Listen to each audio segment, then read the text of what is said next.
This is going to be City of Port Richey City Council meeting Wednesday, November 9th. At this time, I'd like to invite Pat Rogers for the invocation, and then please stand for that as well as the Pledge of Allegiance. I'm not. It's on? Okay.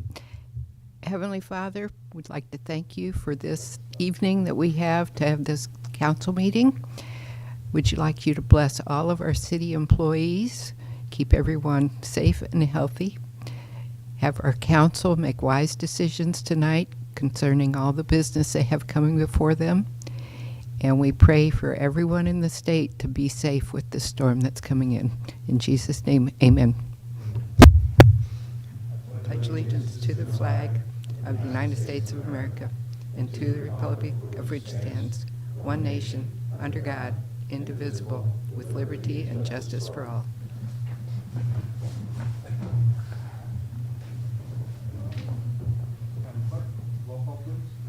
Mayor Skepton. Here.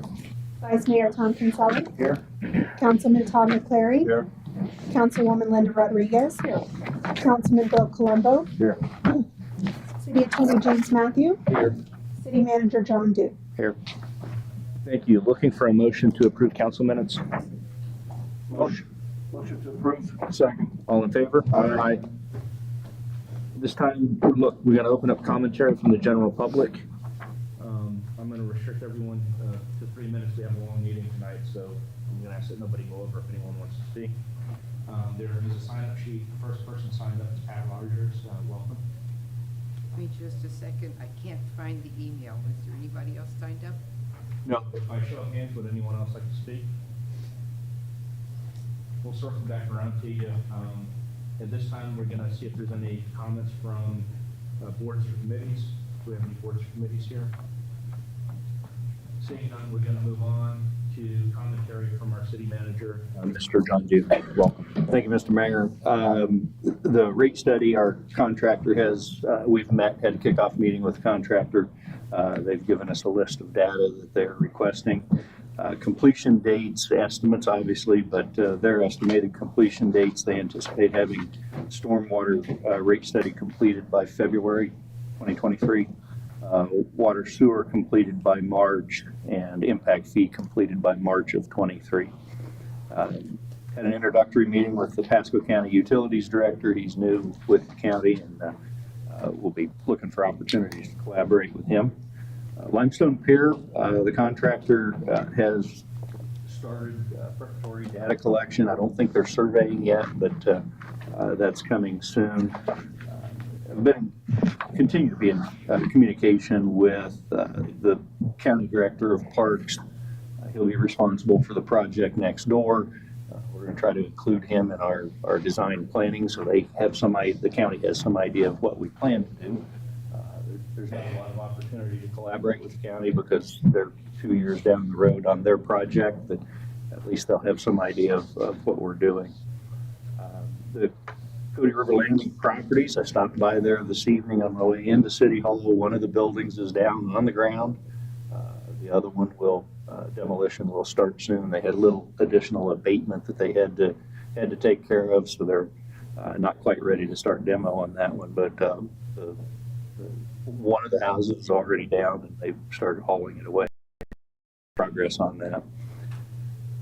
The search for new legal counsel. I've had a couple of proposals come in. Clerk will continue to forward those on to the council and help you with your decision-making process. So I think the list that Mr. Matthew gave us, we've gotten the ads in all but one of those organizations. We're still working on it. Is that accurate? Correct. Yes.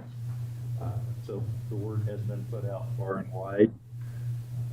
Hard to replace, but we'll do the best we can. We did meet, we, being legal counsel, and I had a final meeting with the Department of Environmental Protection regarding our MS4 permit consent letter. That's on your agenda this evening, but it's been 2 years of the 2 years that I've been here working with that. So that meeting took place, finalized the list of penalties and concerns on the DEP side. So I'm sure we'll talk more about that when we get to it on the agenda. The street survey, the results are being evaluated right now for matching up the appropriate interventions, maintenance, and repair work based on the data in the street survey. So that one's moving forward. Finance director took a look at it, has been looking at our banking services and our agreement with our city bank. She found some opportunities there and has basically reworked our agreement with our bank and the banking services. I asked her if I could put out a number, and she said not yet, but suffice to say that it's probably going to be a significant savings over the next year of that agreement. So when she has hard numbers, we'll come back and tell you what those numbers are, but I'll leave it at significant. But thank you, Rachel, for that work. It's actually going to make a financial difference for the city. Tropical Storm Nicole preparations, I've been putting out updates to that. Thank Chief Paul Kelsey and his crew for maintaining our connection to county EOC. Sandbag operations are open at City Hall as we've done in the past. Fire department's going to have enhanced staffing through the night and through the end of the storm so that we've got 2 units available to respond. Public Works has been out inspecting all of our stormwater infrastructure, cleaning where necessary. We haven't had much rain since the last time they did this, so there's not a lot of mowing, but they've been out looking at our infrastructure to make sure that it's going to flow when it does rain. And as I said, both the fire department and I have been engaged with the County Emergency Operations Center to make sure we're getting the most up-to-date information from them. There's an EOC meeting daily, and so I'll be calling into that tomorrow afternoon. Had the opportunity to meet with Imagine That Consulting. Mr. Rob Duncan's with us this evening. I've got an item on the agenda to talk more about that. I had my first meeting to attend with the Pasco County Greenways, Trails, and Blueways Master Planning Group. Kind of a mouthful. So that's a group of other government officials, other city managers, Parks and Rec people, planning people, several folks from the private sector. It's a county function. They hired a contractor basically to write a master plan for trails, greenways, and blueways. I was surprised to find out there's actually definitions for what's the difference between a trail and a greenway. I didn't write the definition down, but if you want those details, I'll get them to you. But that group is tasked with creating a master plan to help guide the county in where they build new trails, where they connect one trail to another. And it's a county-wide function, county-wide operation. So we'll have an opportunity to express the interests, concerns of Port Richey and make sure that we are at the table. They're going to meet quarterly. We've gotten some assignments to work on over the next 3 months, and then we'll get together again. And by May, June, they hope to have the draft master plan ready to go. National First Responder Day and our Halloween all-staff lunch was on the 29th. I'd like to thank Mr. Kinsella and Congressman Bilirakis for attending. And both of them brought lots of food. We honored our first responders. Had some staff in costumes, and they looked pretty good. So I wanted to thank everybody for supporting that. Finally, City Hall is going to be closed tomorrow. Schools are closed, county buildings are closed. And so I put out a note to staff this evening after the emergency declaration that we would close City Hall for City Hall employees. Obviously, emergency personnel, public works folks will have to keep doing what we do, but wanted to have as few people on the road as possible. So there will not be any city services at City Hall tomorrow, and we'll put up notifications. Last point, Friday is Veterans Day. I want to say thanks to all the people who have served our country. On our staff in the city of Port Richey, our employees represent over 50 years of service in all 4 branches. So for those of you who have served, thank you. And we'll spend Friday honoring your service. That's all I have, Mr. Mayor. I stand for your questions. Thank you. What I'd like to do is we're going to move on to commentary from council here. Instead of having questions, I'd rather do it that way.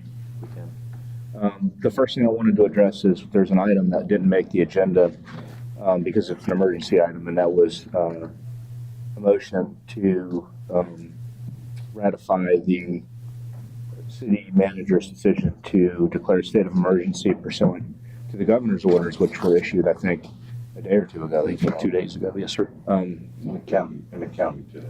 County today. So, yes, sir. What I wanted to know, even though it's not an agenda item, if we could have a motion to declare the state of emergency pursuant to those orders. I move to ratify the ratifying his state.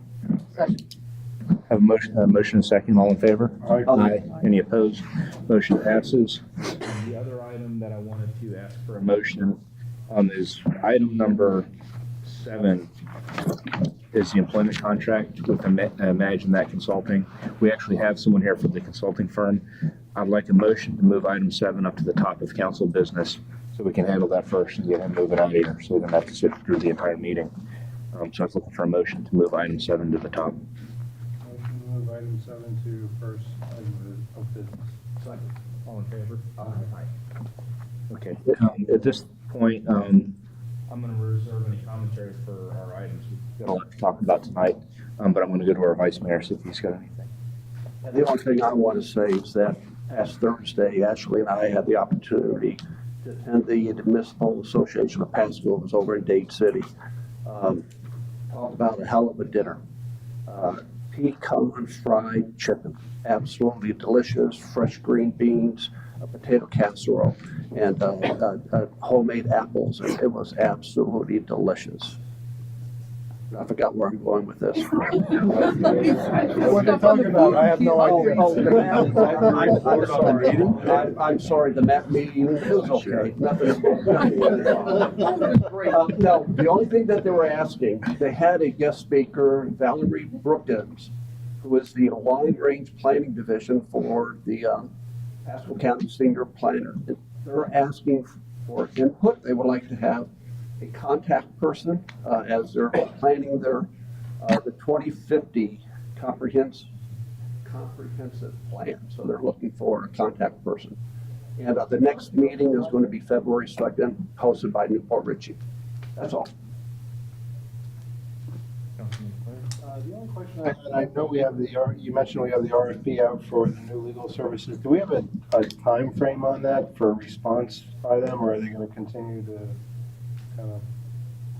I'd have to defer to the clerk. I'm not sure if I put a time frame on it. There's no time frame.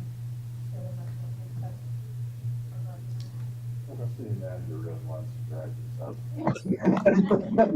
out. A couple of years if we could. Yes, sir.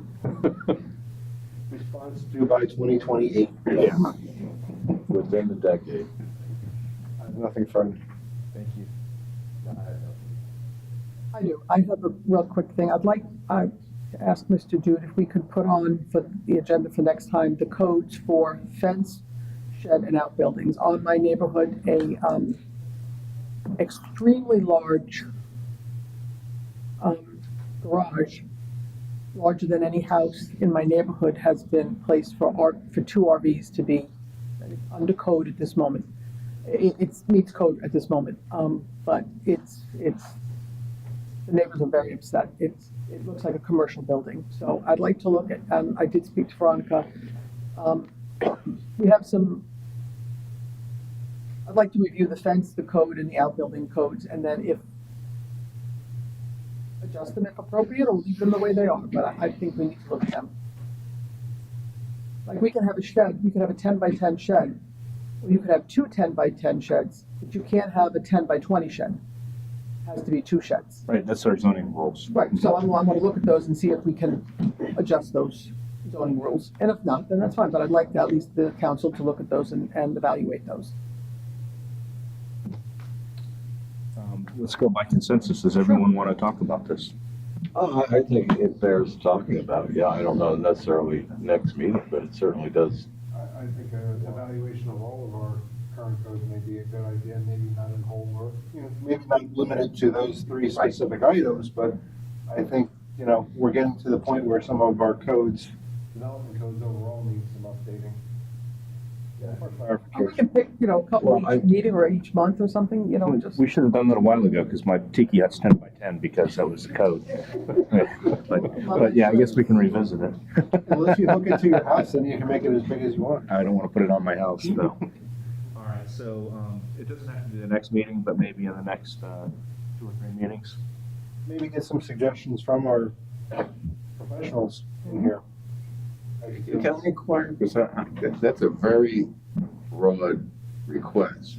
What's the issue for? You said something about something, tell me a specific issue so I can Sure. kind On Candlelight, some- they yeah. have actually built, I don't know the actual dimensions, it's gotta be at least a 20 by 20 aluminum structure that looks like a commercial building that is high, I have 8 by 10 glosses. of, just generally, because I can, That's higher than any house in the neighborhood, and the neighbors are extremely upset. It does not look good.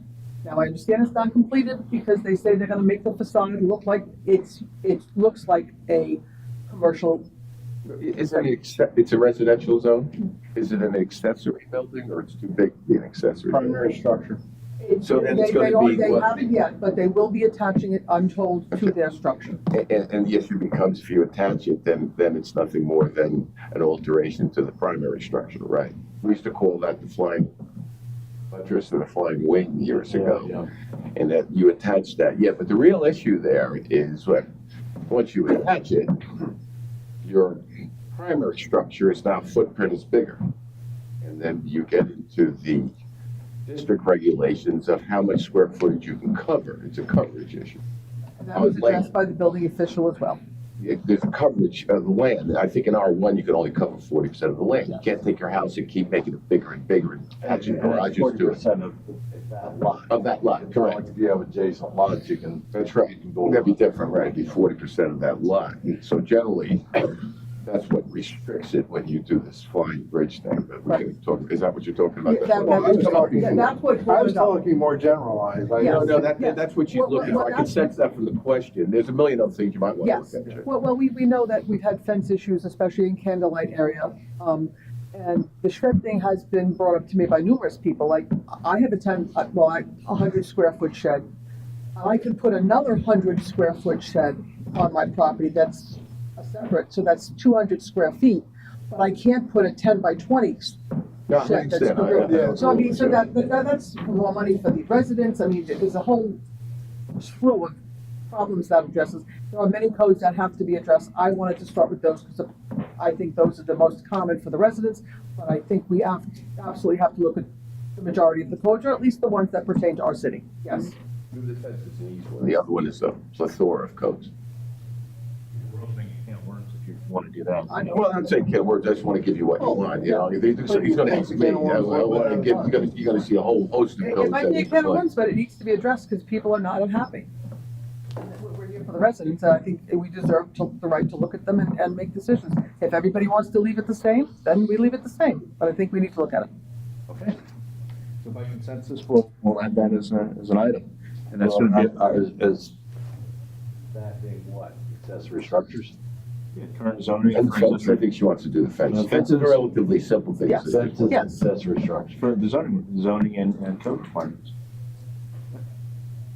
I think it's, you see, if the issue is accessory structures and enlarging the house, that's all kind of one and the same. Because that's why it is the way it is. You understand what I mean? Uh-huh. So you gotta have to look at all of that. Okay. In other words, it's set up a certain way for certain purposes, and so kind of just like peel off, yes, and we got to do something global there. Do you understand what I'm saying? This was an issue years ago, I remember it, and so, look, you have a parcel here, you can't let someone, at least you could if you want, 5-foot setbacks on the side, five in the back.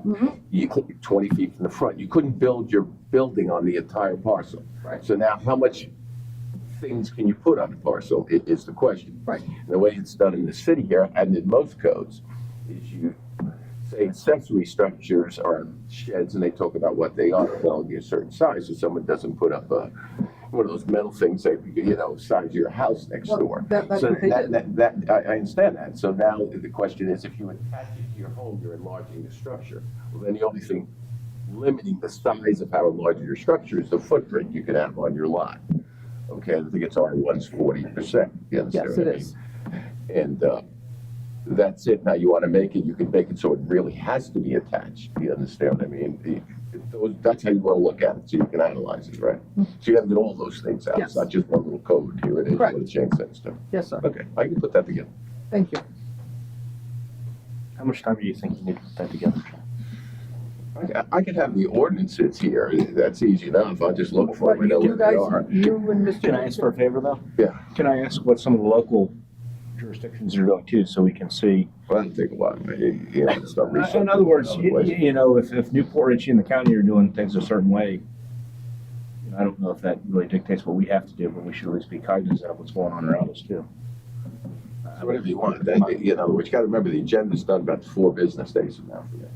5 business days. So that's what I'm saying. That's then like next Tuesday. You understand? But I'm talking about, but if we give you another couple weeks after that, they'd give you 2. Well, it'd kind of be a little easier if we just put out what we had and then hear the discussion and then go get that. Well, You understand what I mean? maybe we just start eating the elephant one bite at a time. Yeah, right. Maybe just, let's look at sheds. I think sheds is a good one.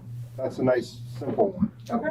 That'll be probably the most complicated one, but go ahead. Fences is easy. All right, let's start with fences then. Fences is easy. Yeah, start with fences, yeah.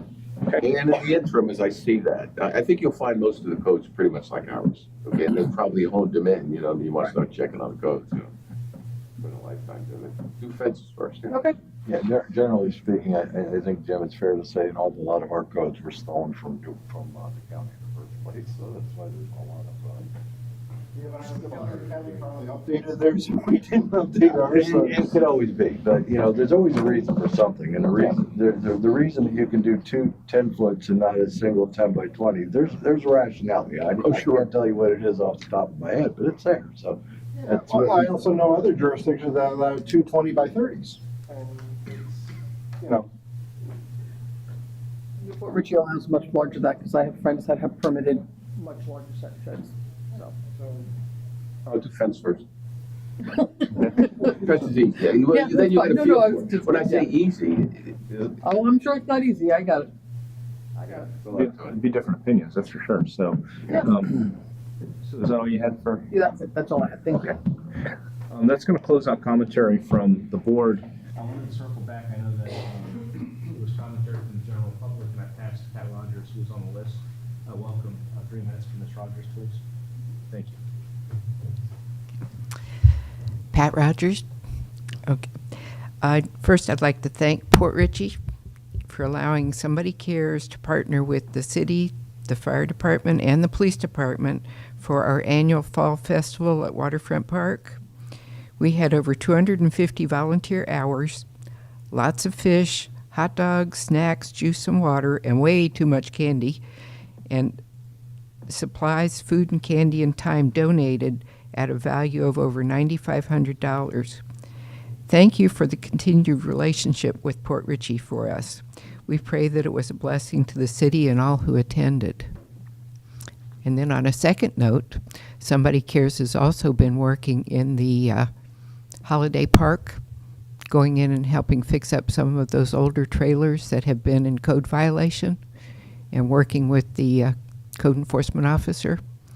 This week, it's been postponed, but they're going over every Thursday and late afternoon and working on 3 or 4 trailers each week and getting jobs done. And at least 3 of them are completely finished now. So, That's all we have from commentary from the general public. We're going to skip back to the consent agenda now. I was looking for a motion to approve the consent agenda. Second. All in favor? Aye. Any opposed? Motion passes. Moving on to council business, I wanted to skip to item 7, which is going to be the employment contract for Imaginet Consulting. I'm going to pass that to Mr. Duke for introduction. Thank you, Mr. Mayor. One of the challenges we've had administratively is putting together procurements in a timely fashion, in an accurate fashion, in a manner that is clearly understandable to council. And the harsh reality is we don't have the personnel and the expertise internally to do that. As some fairly large projects are upcoming that will involve a significant number of large procurements, the Limestone Pier project, expending the ARPA funds in the various ways that we want to do that, and even some of our internal budgetary things that have been approved, large purchases. It's obvious to me that I need help with that. Spent some time with Mr. Rob Duncan, who's with us this evening. He's the principal of Imagine That Consulting, and their area of expertise is providing consulting for and services for municipal management functions. They have a wide array of services. The one I need is procurement and assistance with that. And so this is an employment contract similar to what we have with to acquire and to employ our building official and our planning services. Mr. Matthew and I spent some time going over that, talking to Mr. Duncan. But the structure of the agreement is very similar to what we have with a couple of other consulting firms. And so I'm looking for assistance to do that. I need to enter into a contract with Imagine That Consulting, and so I would ask for a motion to approve me to enter into a consulting contract, an employment contract with Imagine That Consulting. And like I said, Mr. Duncan is here. If you have questions, I'm sure he'd be happy to talk about his company and his services. And if I can open up the discussion here. One of the things that's happening across the state is you have ARPA funds coming in. ARPA funds were really for smaller cities designed, not just for projects, but in some ways for turnkey projects where some of the money is allowed to be used for the administration, procurement, et cetera. I think a good example of our city moving more towards turnkey projects that are bigger would be the Waterfront Overlay District. Obviously, we employed heirs. We don't have engineers on staff, so on and so forth. So to have heirs come in and put bid packages together into the whole kit and caboodle makes sense. Certainly, I think particularly the bigger projects we have, you have a pier project coming up. Our roads really need to be upgraded. We have a limited time to do that with ARPA funds. I don't think it's fair to expect Mr. Duke to be able to do all this himself, particularly with these bigger projects with money we normally don't have. That's why we just have more projects than our past city managers would have had to deal with.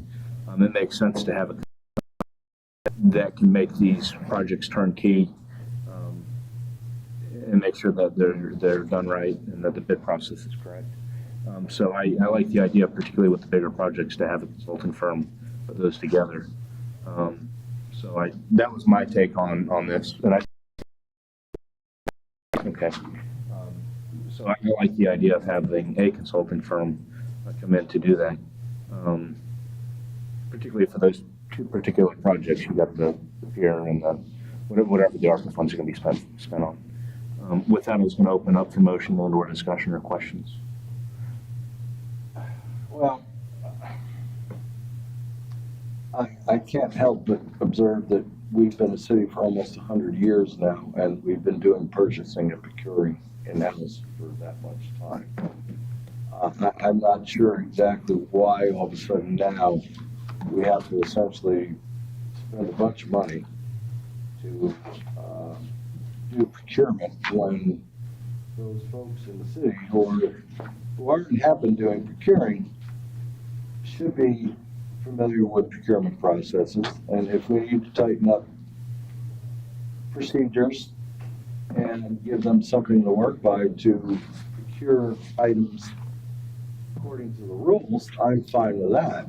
I'm not fine with bid by bid going out and just hiring one consultant after another doing internal city work. Now, I see we have, Mr. Duncan, I believe his name is, who is the primary in the corporation. Are you who is gonna be doing this work for us? Dunphy's name's in the contract. Yeah, so as a firm, we have 7 different people that are working with me right now. All are former city manager professionals. So what we're here to help with is not standard procurement of commodities. I think you can handle that in-house. It's the higher order purchases, usually something that will require an executive presence to really kind of flush out some of the challenges. So we're asking, hey, can we look at another city when it comes to our codes? It's the same thing when you start doing procurement.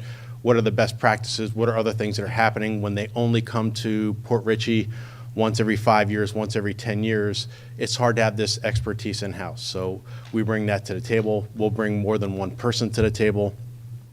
This way, there's an executive level of conversation necessary for the harder procurements. That's generally what the whole purpose is.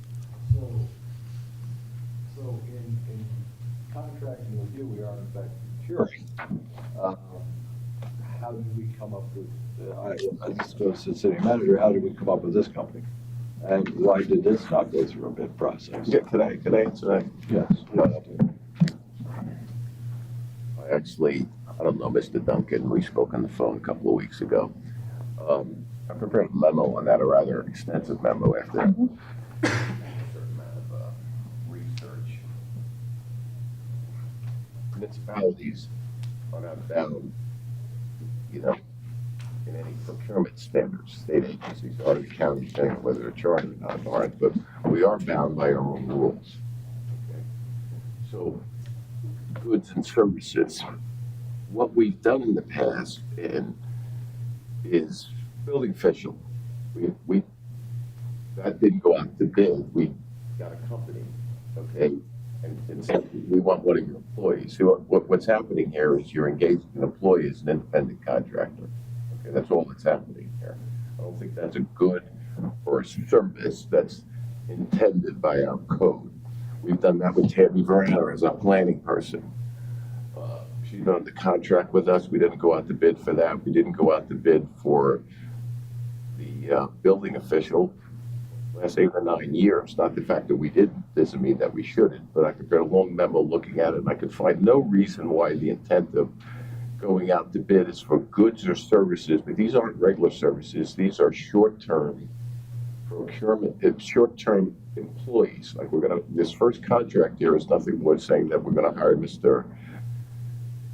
Murphy at so much an hour to perform a specific task. So it'll be no different than if we hired an independent contractor to come in here. It's not a union issue, but it's not a laborer. It's a set fee. And so I don't think we need to go out to bid for that. I have a long memo I can give you on that. With regard to the other issues, whether you want to do it or what's happening, pretty much what's happening is, it sounds good, like the decision's been made is that we lack the administrative skills to perform certain tasks here. We need to hire someone full-time. I don't think Mr. Duke, correct me if I'm wrong, that we need someone full-time to do this, but someone needs to have the administrative skills in this building to do procurement. That's what's going on here. So whether it's good, bad, I'm not pushing it one way or the other, but I don't think you need to go about the bid to do this. We never have in the past. We're not really getting service. You understand? We're just hiring Mr. Murphy. And what's before you, just so you have this, what's before you is you have a master contract here, which pretty much doesn't say anything except you're hiring Mr. Murphy and what the hourly rate is. And then it gives you 2 blank task orders, okay, just for examples. Behind that is the first task order, okay? And that task order is called, I believe, municipal, I think it's procurement services. I had some issues with it. You can read my memo there in terms of but that's a different issue. So it's a very long explanation where I don't think you need to go out to bid to go with, hiring someone as an independent contractor. Okay, we haven't done it in the past, so I don't think our coach. Well, I mean, you make a good point, which of course brings up another point, is that basically subcontracting aspects of it all. Of different functions of the city has gone on more in recent years than I've ever known. I'm not disagreeing with any of that, yeah. You know, for instance, you know, code officer was contract, and that apparently didn't work out very well for us because they were not one of our employees, not a 40 hour. Building official, again, you're contracting that out, and as far as I'm concerned, part of the code says that office is supposed to be run by a full-time building official who needs to be an employee and not a subcontractor, so I have an issue with that itself right there.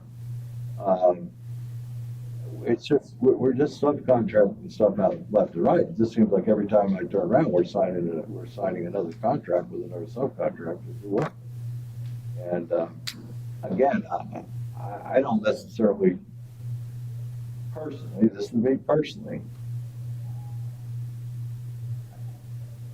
the idea that we need that kind of help right now for that kind of money for procurement. I understand we've got some funds coming in that we don't typically have in, but I would like to have a real comfort level that this just isn't going to be a cash cow. We're just writing $9,999.99 checks left and right, which never come before council because it never breaks the threshold, which has been known to happen before.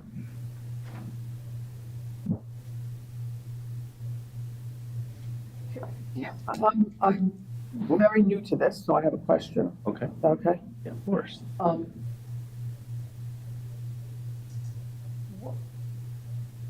What is this? I mean, like a procurement, like, to do what? So when it comes time to build a pier, Okay, that's a complex bid process. It's a complex procurement process. okay. There's scope of work, there's bid packet preparation, things that we've contracted out with heirs to actually do portions of that for the Cody River Landing. We put into the contract, you will do the bid packet preparation. That expertise is not in City Hall. Okay. That's expertise we need. And so in the realm of ARPA funds and the pier, road maintenance and improvement things, those, a couple of years ago, you bought a fire truck. That's a complex process. And I'm sure the fire chief and his team would have been happy to have some assistance with the development of the bid packets and the scope and the specs. That's expertise we don't have. It's also, Mr. Matthews made it very clear to me that this is work that has to be done right. And if we don't have the expertise, there's a good chance that we make mistakes that experts would not. Personally, I don't want to bring you a bid packet that isn't good. And knowing that I don't have the internal expertise to do that, you're right, the small stuff we can do, and we do. We do that day in and day out. And some of it comes to you because that's the code, and some of it doesn't. But if we're going to engage in large projects that have to go out and sealed bid, so it's over 25,000, there's going to be a number of them. I want it done right. And I need help to do that.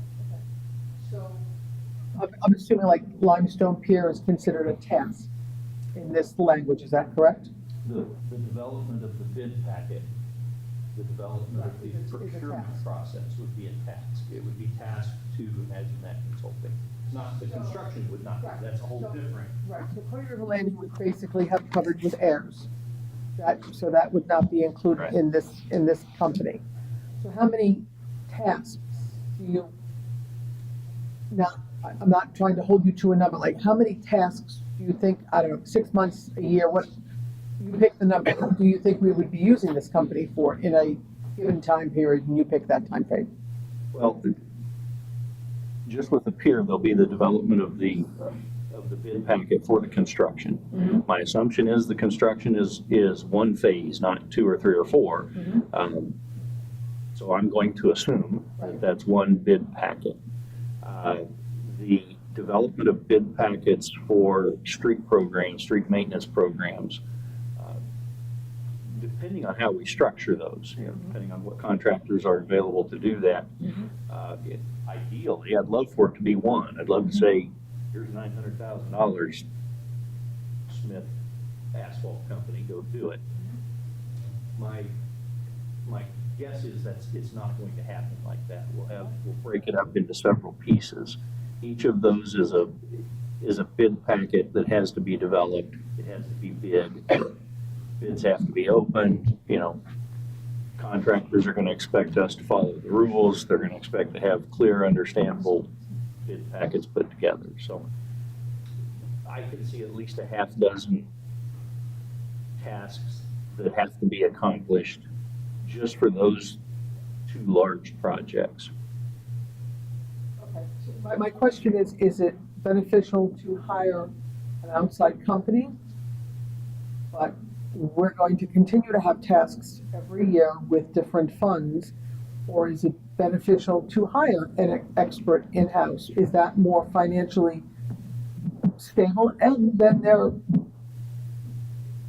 at Port Ritchie, they've got a stake in it. Is that the financial and better way to go? In the short term, this is before you because this is the better way. In the long term, which is at least one more budget cycle, short term, I don't have funds in personnel to go hire a procurement specialist. And there's not enough procurement specialist business in the city for one FTE. I'd love to have Mr. Duncan or one of his people on my staff full time, and every time I had a procurement, I'd just say, do it. But the other 70% of their day, they'd be sitting there looking for something to do. That was kind Now, of a question. if you want to talk about creating another position that has multiple duties, including procurement, that's a different kind of discussion. But we don't have enough business for a full person to do it. But we have the business that when it has to be done, and especially with these bigger projects, it has to be, whether it's an internal employee or a consultant, it has to be somebody that knows the minutia of it and is not Mr. Matthew. He knows the minutia, but that's not his job. And so that's kind of where I am. I'd love to have that person. I'll put it in the budget next year. We'll see if we can find a way to make it happen. But the short answer to your question is, in my opinion, this is the best option I have. My question is how would this council know that you'll be utilizing this consultant, this company? Would we be informed each time, or would you just go about? How would we know that we're going to be utilizing them for in which project? Can this council be informed of that each time? Of course, if that's, I don't think there's unless it's over a certain amount, I'm not required to bring it to you. Now, obviously, if it's your desire to know about it, you'll know about it every time I, send him a task order. Under our current rules, I can send a task order to any of the companies that we consult with, that we employ in this manner. I'm not required to bring it to council, but if you want reporting on that, it's not a secret. But I would imagine we're gonna see most of that anyways, because you're talking about pier projects and road projects that are gonna come before us. And I think that one of the things that I was interested to know about this is what are the rest of the smaller cities doing? Because a lot of the other smaller cities like us wound up with ARPA funds, and that's exactly what they've done, is they've hired outside companies, because they don't want to hire somebody full-time that's going to be a recurring cost every budget season, because the ARPA fund's going to be used up, and we're not going to have as many projects, because we're just simply not going to have the money. And that's all the cities across Florida face the same issue. So that's what's happened, is other cities have said, well, wait a minute, rather than try and hire somebody to come do all this, it's just much less expensive to make these turnkey projects, particularly when they're specialty issues. For example, you had Ayers that came in. It's a turnkey project for a lot of reasons. Ayers put the packet together, And one of the issues that came up is, gee, your city engineer needs to come out and supervise some of these issues. Well, we don't have a city engineer, so they had to go back and rebake that in because we're a small enough city to where we don't have an engineer in the city. And I think you're going to have the same type of issues when you're dealing with road construction and pier construction. And I think that this type of company, that's what they're geared to handle, to recognize those issues and make sure that we have the coverage on all those different areas. No different than the waterfront overlay district. So, you know, I would think that, I would hope that everything that we use, a consulting firm would come before us because they're going to be bigger projects anyways. So, because I had the same issue when I saw that is, I don't want this company buying police cars. We know how to do that. There's no reason for them to do that for our city. But as it relates to some of the bigger projects, it makes sense, in my opinion, to have them involved. Yeah, I mean, going off what you said, what Mr. Consent said also, John, you made the point. I mean, we bought a fire truck, we bought a Vector truck, we bought brush trucks, we bought any number of new police cars that we don't need this for. What we potentially might need this for are very specific, complicated projects, which I do not foresee us having a lot of. I mean, the pier is a good example, okay? Personally, I would want to see any time we utilize the services of this company spelled out in that project, when we're discussing that project, the price of that project, and, you know, having it all built in.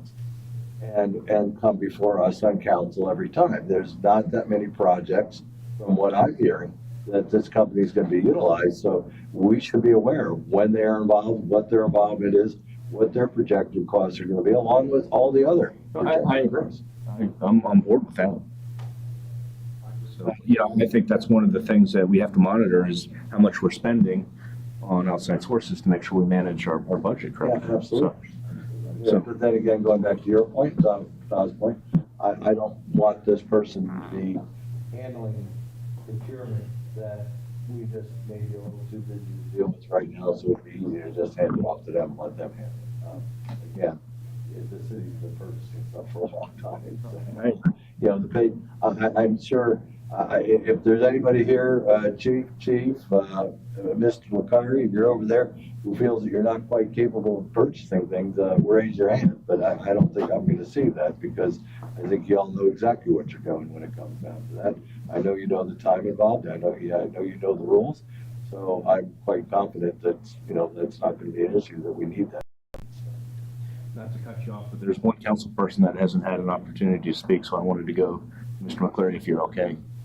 Oh, I'm fine. Kind of get his. I've never known Mr. McCleary having a hard time speaking up. No, but we've all spoken to this point. I wanted to One pass it question I back. did have, in the rate breakdown structure, well, actually two questions, but I'll start off with this one. You have senior consultant, 125, reasonable, and professional facilitator.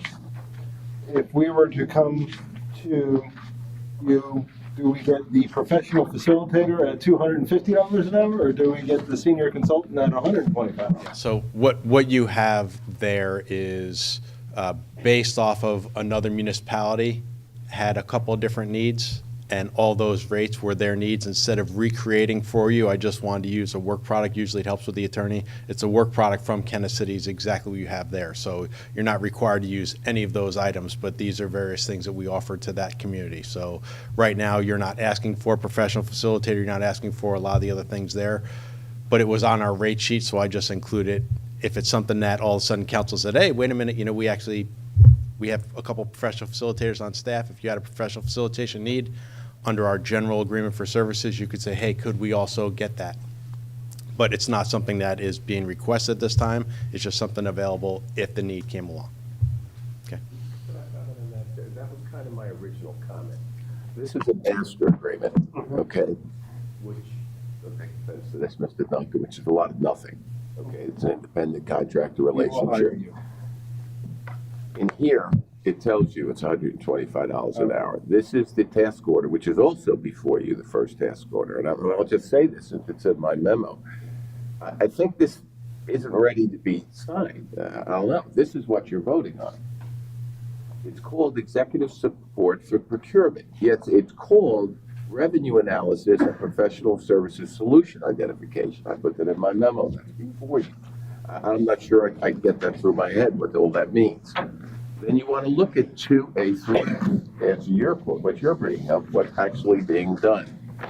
Okay, so that's where the answers are, you understand, to your question. So you might want to go through 2A through F, and that's exactly what you want to do starting today. Because that's the, You know what page that's on in our, I have no idea.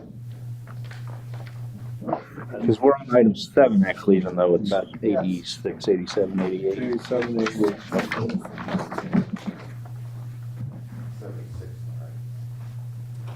76, bottom right hand corner, it's 76. Square, right square. But to answer the question, the service we're requesting is $125 an hour. That's what my understanding was. Well, you're doing two things here. That's what I keep trying to explain. Look, Okay. you can agree to enter into a master agreement with Imagine, and by voting on that, you haven't spent one dime or committed to anything. It's just a master agreement. You'll see a similar one for Tammy Verana. Okay, it's just a master agreement setting forth the rules, which says a lot of nothing. You can get out of it, and then he signed, and everything's bound by the task order. Behind this, you'll see two Exhibit A task order templates. It tells you, task A and B is the hourly rate schedule. Now C is the first task order. Okay, so you can put Imagine into place today and never use them forever. Do you understand what I mean? So now this is nothing more than someone you're going to hire as an independent contractor on a case by case basis, kind of things you know. Councilman Colombo. Okay, now this is the first one here, which I'm not sure what it is. Okay, and so that's what's before you. So there's two different issues here. One, do you want to put this in place in case you want to use Imagine? And number two is the first step. Do you want to do it now for this?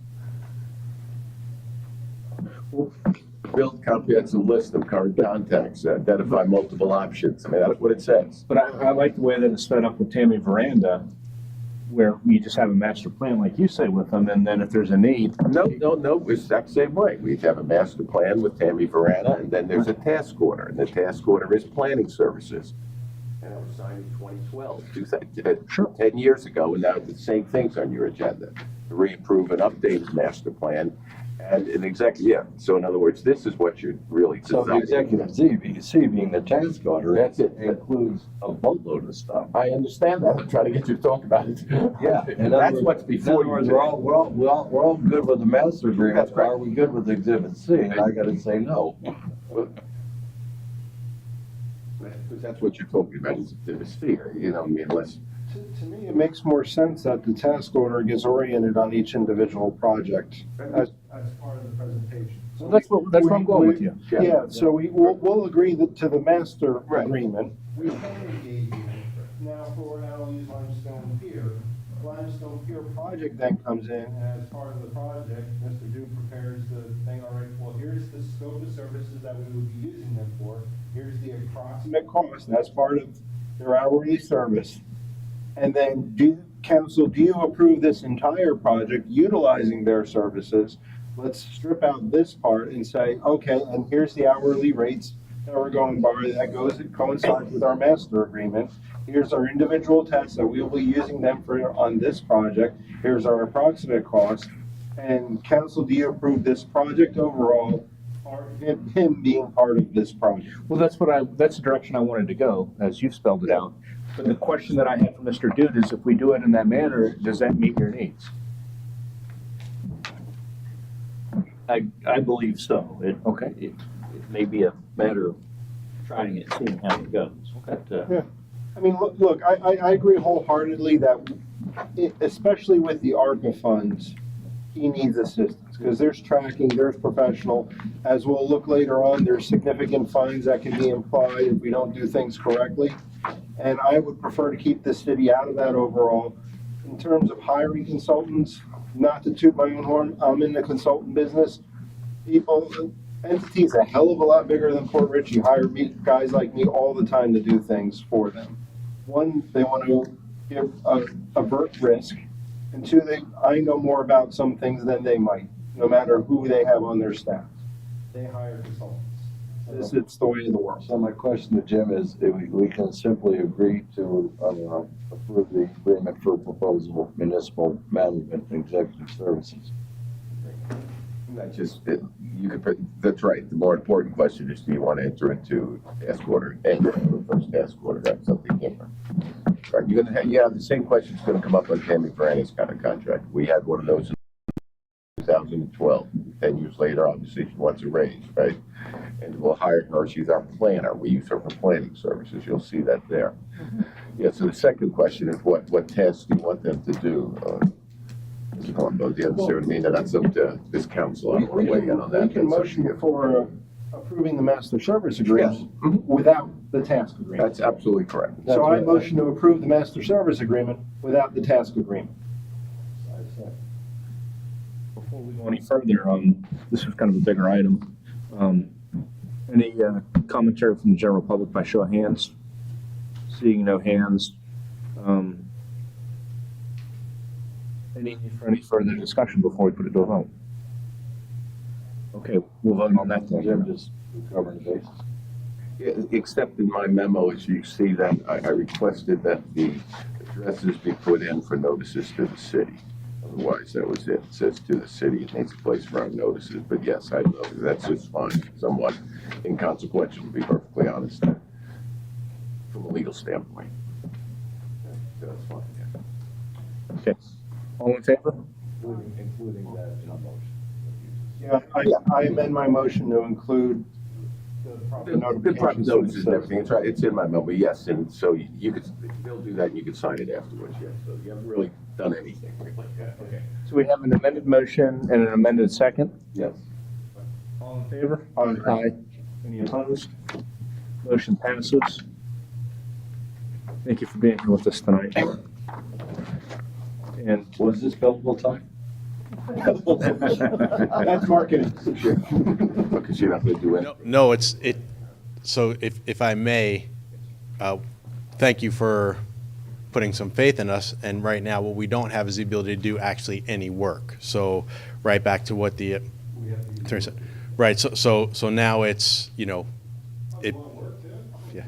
so as these items come up, it's still now going to be back on the city manager to come up with a detailed scope of work on what it is we're going to do, and that is the area in which has been communicated to us where there is a little bit of a challenge. So, it is something that I think you may want to spend time discussing how you get from where you are now to some sort of task order, because somebody's going to actually have to detail what that is. So we gave you a generic scope of work that gives us the ability to do some items, and without that, there is no ability for us to do any help until we have that, okay? Like the attorney said, there is no executable portion that has been approved. So it is something that you may want to contemplate, whether it's some generic terms you want to put in there. We're up to a certain dollar amount. We can actually assist the city manager in putting together a scope of work, because otherwise somebody still has to put together a scope of work, and that is back on your staff, and your manager has said, this is where we need some help. But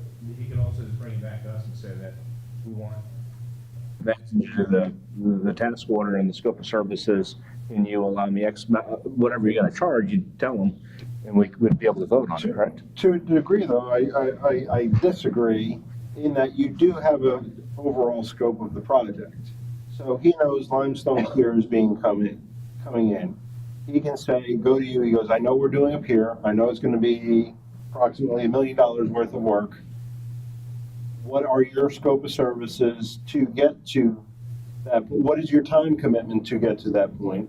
And then build in the scope of services to that and present that all to the project.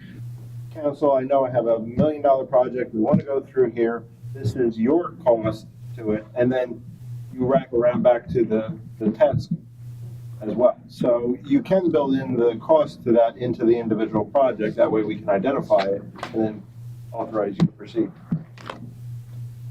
Because we can work on a generalized scope. Your scope is needed for the big packet, which is down the road. Right now, we have no scope. We have a master service agreement. You're walking away with something.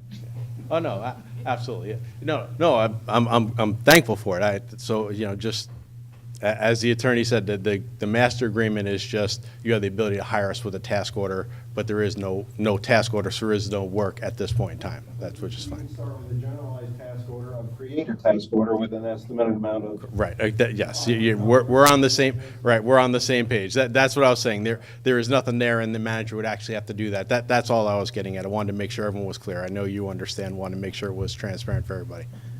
Okay. Thank you so much for being here tonight. We're gonna go back to the, You don't have to stick around if you don't want. we're gonna go back to the Well, you top. can, it's lots of fun. We're Yeah, we're fun group. be part of the crowd.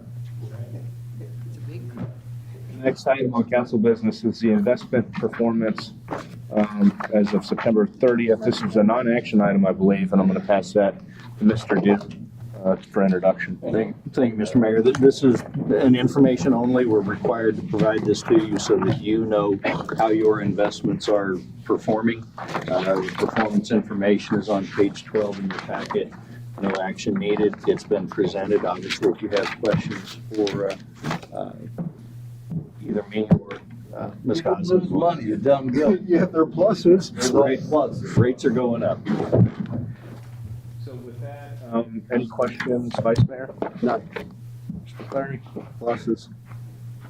Mr. Colombo, also, I guess he doesn't have any questions. Right. I have no questions. Thank you. The next item is the employment contract for Verana Consulting, which is basically the same concept that we just had here with the Imagine Consulting, I believe, in terms of. Mr. Mayor, You skipped something. Did I skip one? Yeah, you skipped over item. Oh, the collective bargaining unit contract. I'm going to pass that to Mr. Duke first. Thank you, Mr. Mayor. The contract has been ratified by the PBA membership. It is as was negotiated between City Council and the membership, and would request a motion to approve the agreement. Motion to approve the PBA collective bargaining unit contract. Sorry. Any need for any discussion? All in favor? Aye. Any opposed? Motion passes. Is just a record keeping, Mr. Colombo was absent for the vote. Do we have to circle around and revote or vote, or or should we wait for him? I'd probably wait for him to hear. Okay. So what I'm going to do is we'll take a 5-minute break Once you, and then come back and we'll revote, please. it's the PBA contract, I think you should, you might. That's okay. Yeah, unless you guys want to, he's back here. He's back? No, it's okay. We just, no, the PBA thing. We'll continue here. So to recap, Mr. Colombo, there's a motion and a second to approve the collective bargaining unit contract that we've agreed on. It appears that the agreement is exactly what we agreed on. There's no changes from what I can see. So there was a motion and a second. Yeah, I was hoping to kill more time in this. I'm back, but I'm here, okay. All in favor? Aye. Any opposed? Motion passes. Now we're going to go on to the employment contract for Verana Consulting, which I think is similar, like I was saying, to the employment contract with Imagine. And I was going to pass that to Mr. Duke for introduction. Thank you, Mr. Mayor. This is a Contract with Verana Consulting. Tammy Verana provides our planning services. She reviews our comprehensive plan. Anything having to do with planning goes to her. And as we discussed with the previous employment contract of this nature, there's not enough work to have a full-time person do that. significant level of expertise. Ms. Verana's done this work for us for over 10 years. So this is a new contract, and Would request a motion to approve. What was the price difference between the past 10 years and this particular contract, you know? I know. All right. Yeah, I know.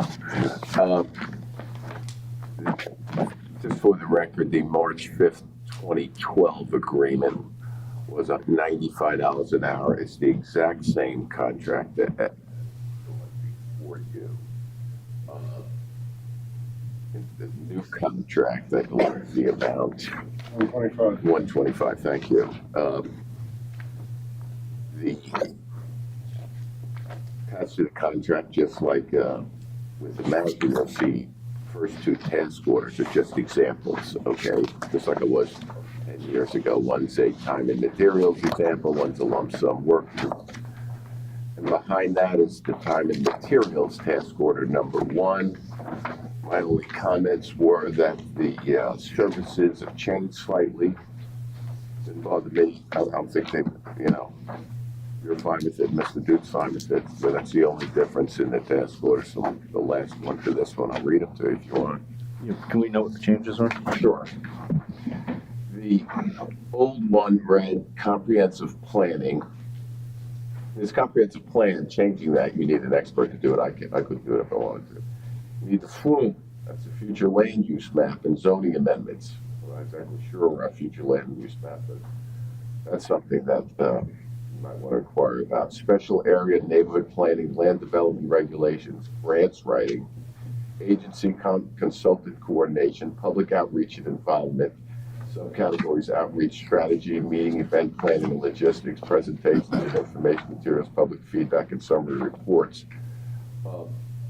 The new one task order before you now is development review, comprehensive plan and land development code evaluation and amendment, special area plans and studies, review and recommendations, agency/consultant coordination, plan review agencies and public outreach engagement, such as workshops and board presentations. I presume this was honed over the years for what you initially did 10 years ago, and now this is it. So just reading it to you, I no comment on it one way or the other for administration, but that's the difference, notwithstanding the price. It seems like 125 is going right for consultants this day, huh? These days. Well, I mean, when was the last contract? 2012. 10 years. Well, Yeah, prices have gone up. Yeah. Put on the new. It's because all those Republicans in office, they keep driving the inflation up. So, 125 looks like it's the going rate. Yeah, even based on. I say I'd make it 120. Oh my gosh, Let's hear what she says. I don't agree with you. He didn't fall off his chair yet, so. Yeah, I'm getting I no don't think he traction. heard you. I'm getting no traction on that. Or he's just ignoring you. Is there any need for discussion, or are we looking for a motion on? Motion to approve. Any need for any discussion after the motion? All in favor? Aye. Any opposed? Motion passes. That brings us up to the extension of hours for alcohol sales, which is kind of interesting because we were talking about antiquated laws. This is one that was in place when I was growing up, and before the Bucks games, if you wanted to tailgate, you had to go shopping Saturday night for your beer. So that was always one of the laws that was in place when I was growing up here in So this Florida. is the one you put in? So, Yeah, because of him is why. I'll pass it to Mr. Duke for introduction, and then we'll go from there. Thank you, Mr. Mayor. The city staff received a request from a licensed alcohol vendor inquiring if we could change the hours for alcohol sales on Sundays, as it's stated in our code, and change it for a specific date, November 13th, 2022, when apparently the Bucks will be in Berlin. The game starts at 9. I think, right? I'm sorry? Is it one? No, it's Berlin. Is it Munich? No, I'm sorry. Okay. It's Germany. Germany, okay. The game starts at 9 o'clock Eastern time, and the vendor would like to begin selling beer or alcohol at 9 o'clock in the morning, or at least have the opportunity to. Our rules don't allow that. Our rules say you can't sell beer and alcohol before 11 o'clock on a Sunday, and so Mr. Matthew and I spent a good deal of time reviewing the code, the state law, county law. You, as the council, have the authority to extend the hours to sell beer and alcohol when you have received a specific request for either a special event or an occasion. And so my judgment only was that this was a special event. Not a particular particular Bucks fan, but for some folks it's special. It's in Germany. And so it comes before you with a request to extend the hours from 11 a.m. to 9 a.m.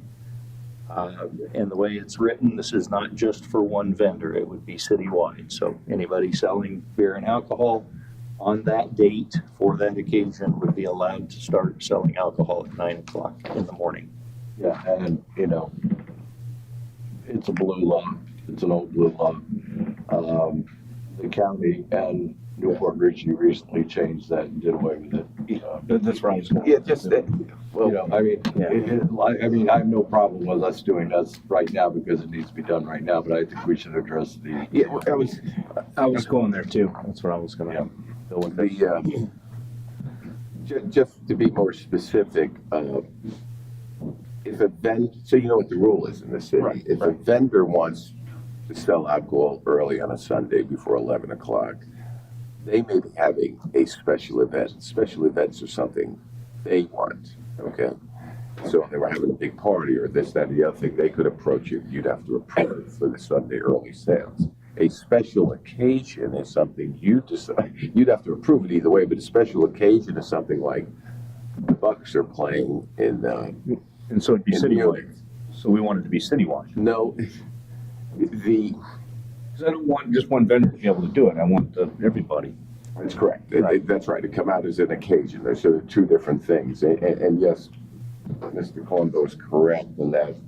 When I was looking this up, the county got rid of their blue law like a year and a half ago. Yeah, not that long ago. And And, Newport Ritchie also.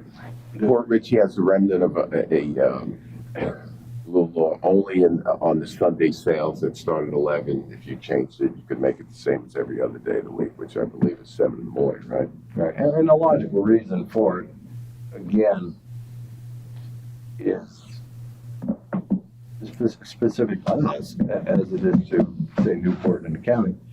And a lot of you who are voters, it's absurd you want to go out on a boat on a Sunday and you got to make sure you buy your beer on Saturday because you can't buy a 6-pack or 12-pack of beer at 7-Eleven right down the ramp. But it's just, again, it's a remnant of an old blue law, and I just don't. But what I wanted to do by consensus before we address this is whether or not we can address the city ordinance or code, because I think that we have to take on. So You have to do. You can't do that now. no, not now, but for future consideration, because you have other things that are happening. You have, for example, the World Cup's going to crank up. It's overseas. I think those games are starting at 8 or 9 in the morning too. So I say let's hit fences and booze next week. Does it come before the fence or after the fence? Well, the entire ordinance is here. You understand what I mean? So, but it basically just, you know, you want to talk about, yeah, but basically, Jim, if you would bring us an ordinance putting Sunday in line with the other 6 days a week. I can do that. My recommendation is that you put it on the agenda because the last time No, I that's what I'm did talking something. about, yeah. Yeah, you said bring an ordinance. The ordinance is here. Okay. Yeah, because you're going to get some, when you, blue law change will put some people in the Can we I ordinance. think vote you on would have this to one ask first? Mr. Duke very nicely to do that for you by the way our Yeah. city operates, right? I want fences and booze next week. Yeah. Can we vote on this? Yeah, we, Good. Yeah, You mean for the one day here? yeah, absolutely. Yeah. I motion to make this guy happy, whatever his name is. Well, actually, it's Hooters, but it's Hooters made the request. I second. Motion to approve the resolution of 22-12, extension of hours for alcohol sales on November 13th to begin at 8 a.m. rather than 11 for a special occasion. I second it. And just before you vote on it, I just want to let you know that I pulled this section out of the resolution that I had the Tampa Bay Buccaneers who defeated the Kansas City Chiefs. You know, that's what made this. Yes. I took that out, right? You don't feel that's necessary because I can put it back that in. was a good Super Bowl. Actually, I would vote for total exclusion, 24 hours. Because that was a special occasion. Anytime the Bucks 2 years play, ago. the Kansas City Chiefs. I'm sorry, Councilwoman. We're Yes, like you have elephants, we never forget. you have a motion and a second. I was there. All right, all in favor? Aye. Any opposed? Motion passes. We're going to move on now to the Florida Department We're of... gonna bring the whole thing back next time, right? It's Mr. Duty Good. sets the agenda. Right there is everything you need. Good. I've Thank you. already done it. For that particular Yes. For that occasion. issue, That yeah. one. Now we have the Florida Department of Environmental Protection consent order. And I'm going to pass that to Mr. Duke for introduction. Thank you, Mr. Mayor. The Florida Department of Environmental Protection has presented the city with a consent order that has a list of issues that the city must address. They deal with stormwater and the stormwater permitting process. This has been, well, I've dealt with this since the day almost literally since the day I got here. The short version is that the city didn't do some things that we should have done. And over 2 years of working on doing the right thing and negotiating the penalties for having not done the right thing, the final product is before you. The consent order has been reviewed not only by Mr. Matthew, but by special counsel that we engaged to assist us with the regulatory process. There's been a couple of other consultants, engineering firms that have been engaged to help us with compliance and will continue to help us with compliance. But as you can see in my background description, the penalty number started out quite a bit higher than what it is now. The meeting that I mentioned in my initial report was the last meeting, but those meetings have been taking place for 2 years now. The bottom line here is that we have to make a decision tonight, either agree to sign the consent letter, and then obviously we being staff are charged with complying with that. I guess the alternative is that we could go back to our special counsel, ask him to re-engage in more negotiation. His advice at the end of the negotiation was, this is as good as it's going to get. We need to sign this. So mistakes were made. My staff has worked very diligently to correct those mistakes. There's a list of things that still need to be done, and we will continue to work on those. Would be my strong recommendation to have a motion to approve city manager to enter into an agreement with the consent order. If that's your wish, that will obviously immediately be signed and sent back to DEP, and we will continue with the compliance process. It seems to be the most expeditious way of proceeding. I was going to ask a few questions, if I may, on this issue. Okay, I'm sorry. Yeah. I was just gonna say, can you give us the short version of what we're doing wrong and how we were meeting it? So in 2020,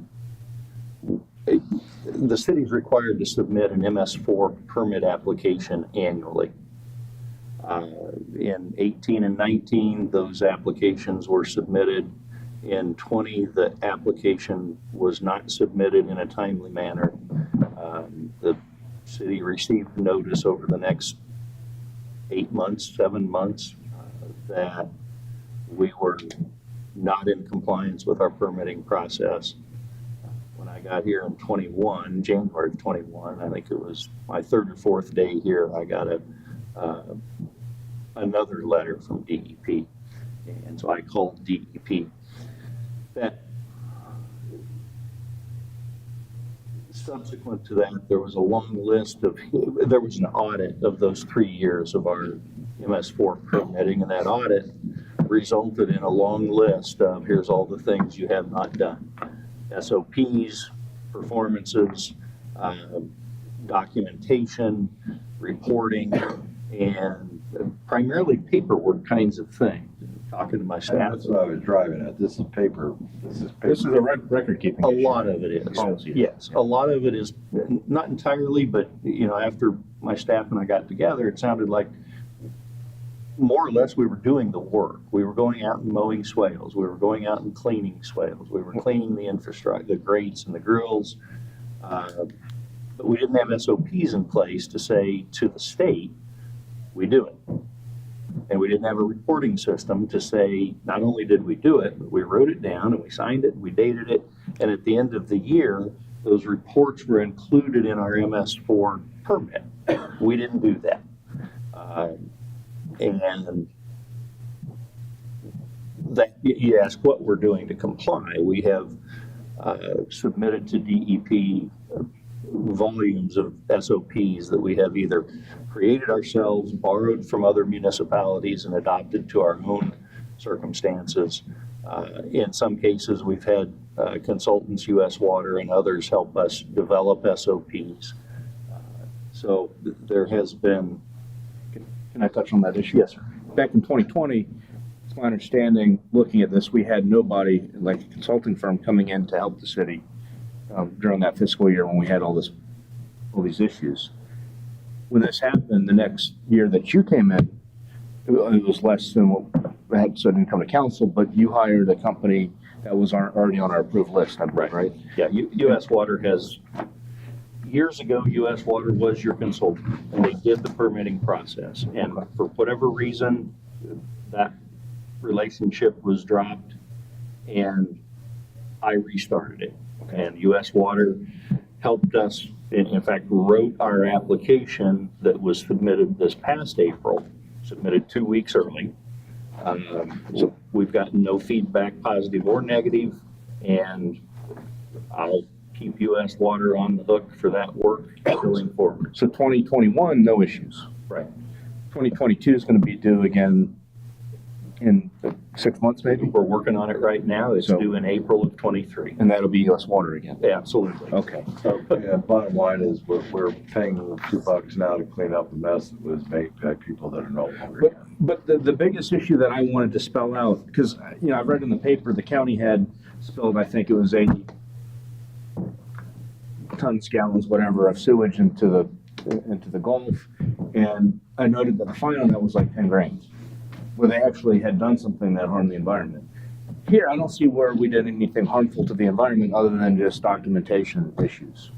In other words, we didn't go out and spill anything. We didn't fail to maintain the swales. There was nothing like that happened back in 2020, correct? That's correct. Okay, so these fines are, and I say this with all due respect, in all fairness, they were administrative failures from back in 2019, 2020. That there was an administrative failure there.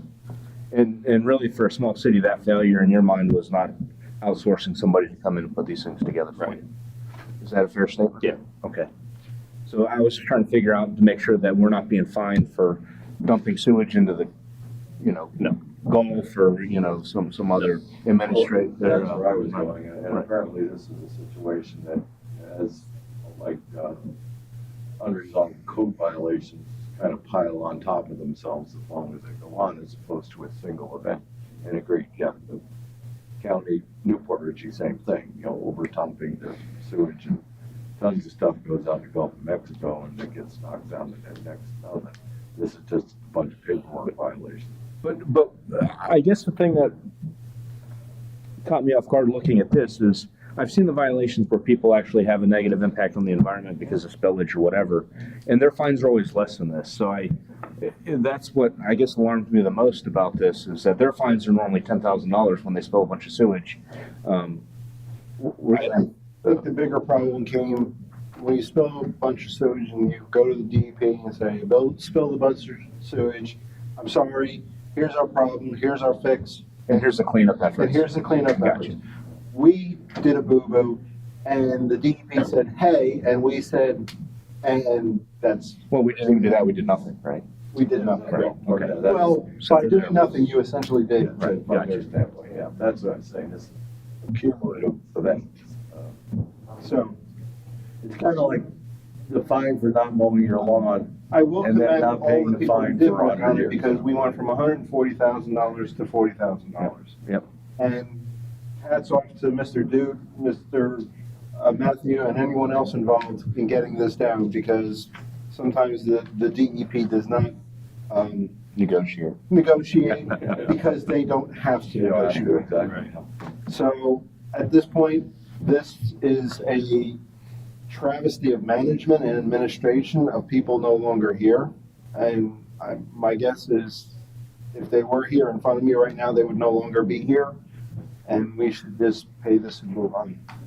So with that, motion to approve the city manager to enter the agreement with consent order. Second. Given the nature of this item, if anyone from the general public wishes to speak, anyone signed up? Ms. Rogers, welcome. Come on up. Having been coming to these meetings for a long time, it seems to me like in the 2005, 2008, somewhere around in there, this was an issue then that was never addressed. And I can remember it being talked about. So, for whatever reason, it wasn't ever followed through on. Now we pay the price, right?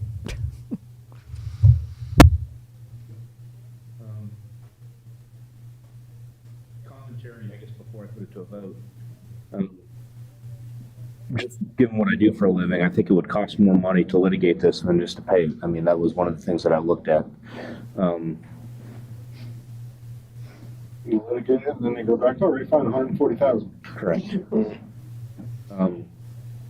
that was part of my point too, yeah. And then the only other thing that I think we failed to do, which I think is important, is ask our city attorney his opinion on whether or not this should be paid. Before I vote, I want to know Mr. Matthews' opinion on this.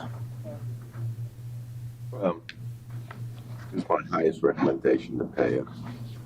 I don't think there is any defenses from what I've seen. Zero defenses. I sat through a meeting for an hour with the city representatives and nobody said you're wrong and we're right. I just want to point out in this order, this consent order, not consent letter, that there are certain things that have to be done.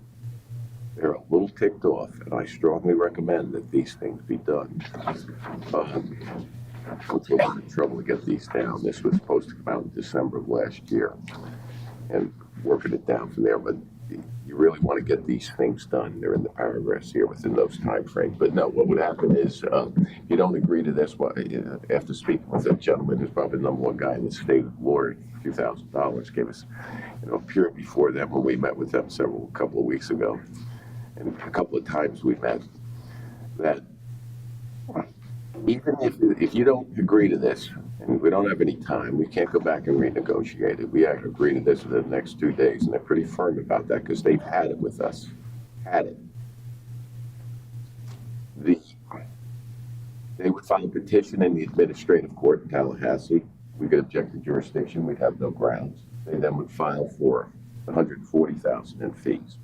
If you were lucky enough to not getting these out, I haven't heard one defense yet from any of our experts now or from anyone that say we are right and they are wrong on any of these things. So if you could knock a third of them out, you're going to lose it in legal fees, the engineering fees, and the fact that their costs would go up. So you don't have a choice here. You have no choice whatsoever. But I can't emphasize to you enough after speaking with the special counsel, as an expert judge, a couple of $1,000s to come in here. You want to make sure you get these things done, or they're going to come and they're going to hammer you. Okay? I'll put that right on the record. So the short answer to your question is there any other option? Not that I saw. I see nothing here from anyone at this city of an administrative level that this is wrong and they're right. So I guess the question that I had for Mr. Dew is the things that they spelled out in the consent order are things that were addressed and fixed in that 21 filing of this. Some of them have been addressed. There was a point at which we were advised not to do any more, wait for the consent order. And now, let me restate that. Don't send anything else to us at DEP. We've continued to work on, update and create the SOPs, the items that are in that list. So some items were addressed in the 2021 timeframe. We've continued to work on them. We now have things to submit to DEP once this is settled, and that continues to check things off the list. And the only other question that I had, is there anything that we failed to do as a council, or was this just purely an administrative issue? In other words, did we not give the right tools to city management? Did we fail to do something on our level as we sit here on the dais? I don't think you would have known unless management would have told you. It came as an email to me on literally the third or fourth day I was here. Okay.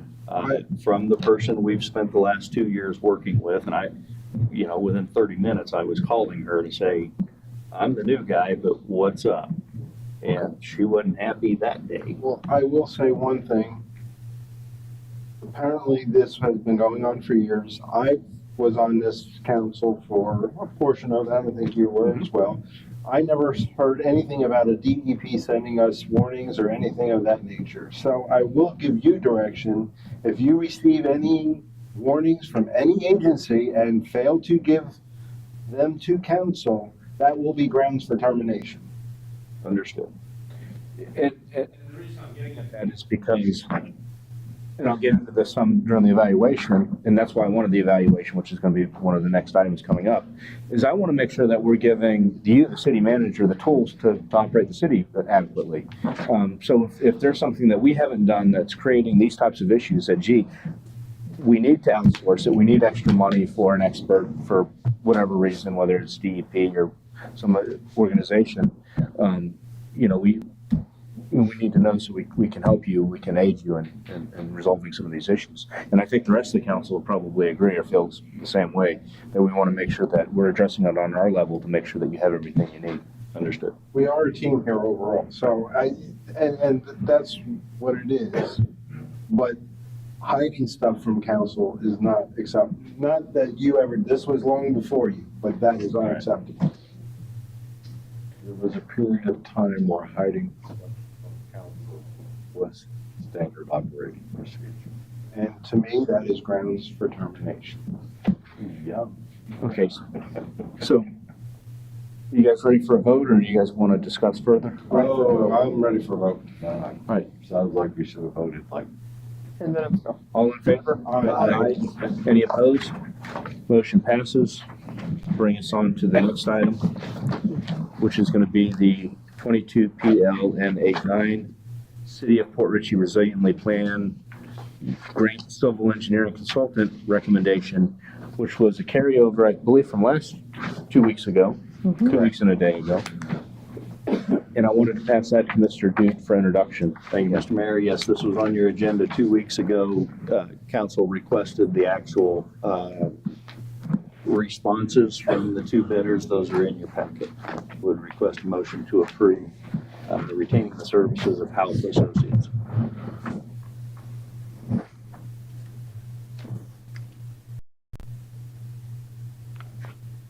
Open up for any kind of questions or discussions or motions. Like I said, I think we pretty much discussed that last time around. I mean, We did. half for accounts. They're doing it. Everybody up and down the road, so, but this is what they do, correct?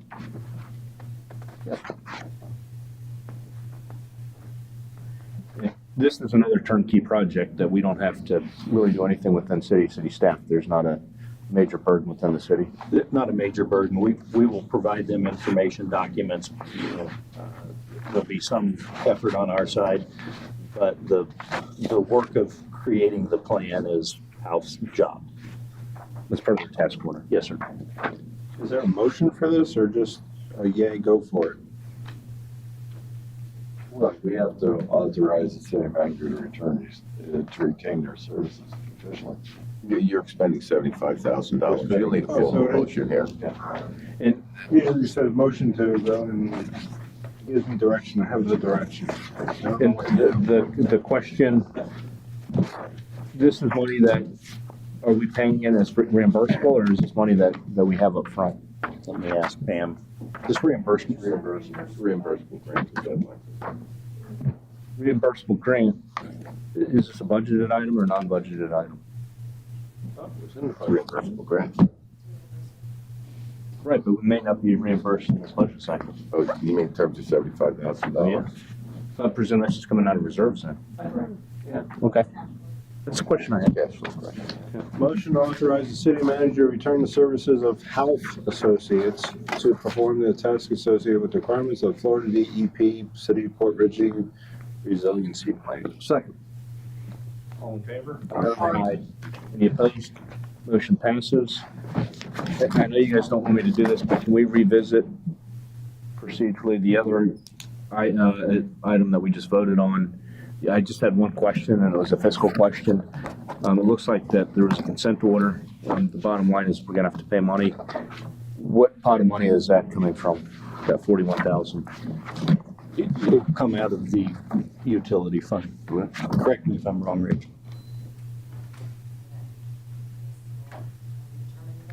Probably out of stormwater or. And can we pay it? I mean, that's, these are, I'm sure that wasn't a budgeted item. Like, provided that to stand that in the fees that will be included because that was in our budgeted item. Do we have to amend the budget? Just procedural question, I want to know where we're, you know, Amend the budget for, well, I For mean, the depends what 41,000. pot you're taking out of, but I mean, if it's a reimbursable grant. I don't know, I'm talking about the 41,000. No, the fund. Backed up one. You're just overspending the fund. Okay, so this is something that'll come out of reserve center. Correct. Okay, understood. Oh, that one. All right. The next item, which is our last item before all business, is going to be the city manager review discussion.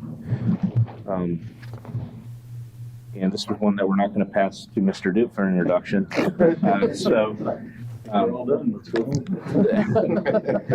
This is something that I put on there for, when I said I asked, I think we, like, consensus put it on there for a variety of reasons. One of them is by contract, we're supposed to review it. Part of it is going to have to do with the salary. But as a practical matter, you know, I think it's important that we discuss the inner workings of his performance and what we expect on a annual basis. I think is the way it's spelled out in the contract. So we can be on the same page, and so that we can make sure that we're providing him the tools that he needs to do his job. And if there's any issues that we think could be better, that we let him know so he could address those issues. If he doesn't know about them, he can't do much about it. So that's why I asked to put it on here. What I wanted to do, because we didn't really have a formal structure, as I recall, is kind of go around and let everyone kind of highlight and talk about their review of Mr. Duke. And I'll start with whoever wants to go first. If not, I'm going to start calling names. I was going to go with Vice Mayor first, and it's going to work around.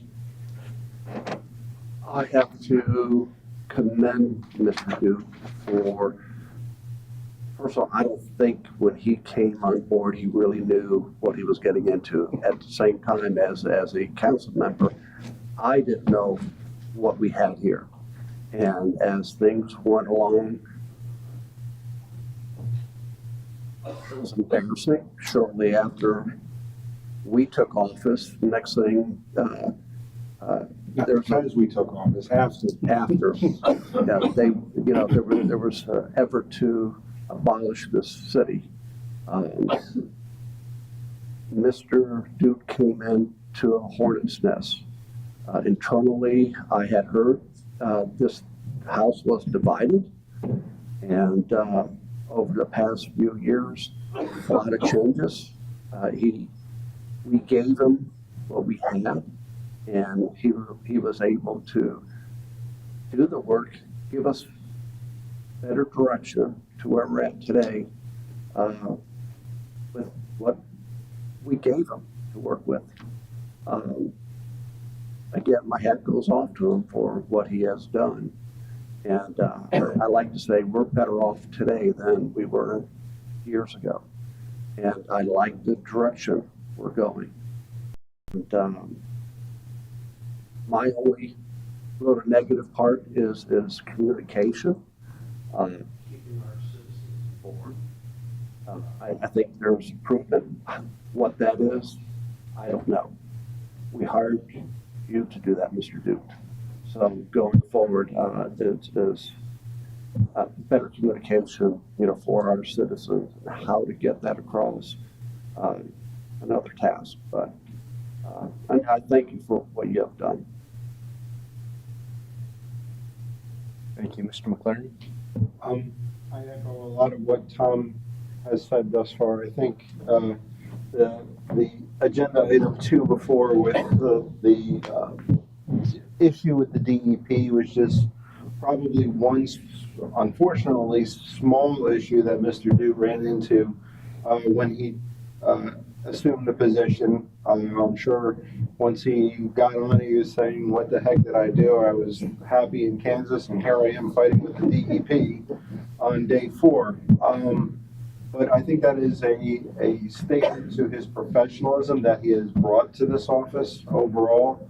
And I will be perfectly blunt. I think previous administrations, I won't name who, have been more secretive and less professional with our citizens and with ourselves and as a representation to our city.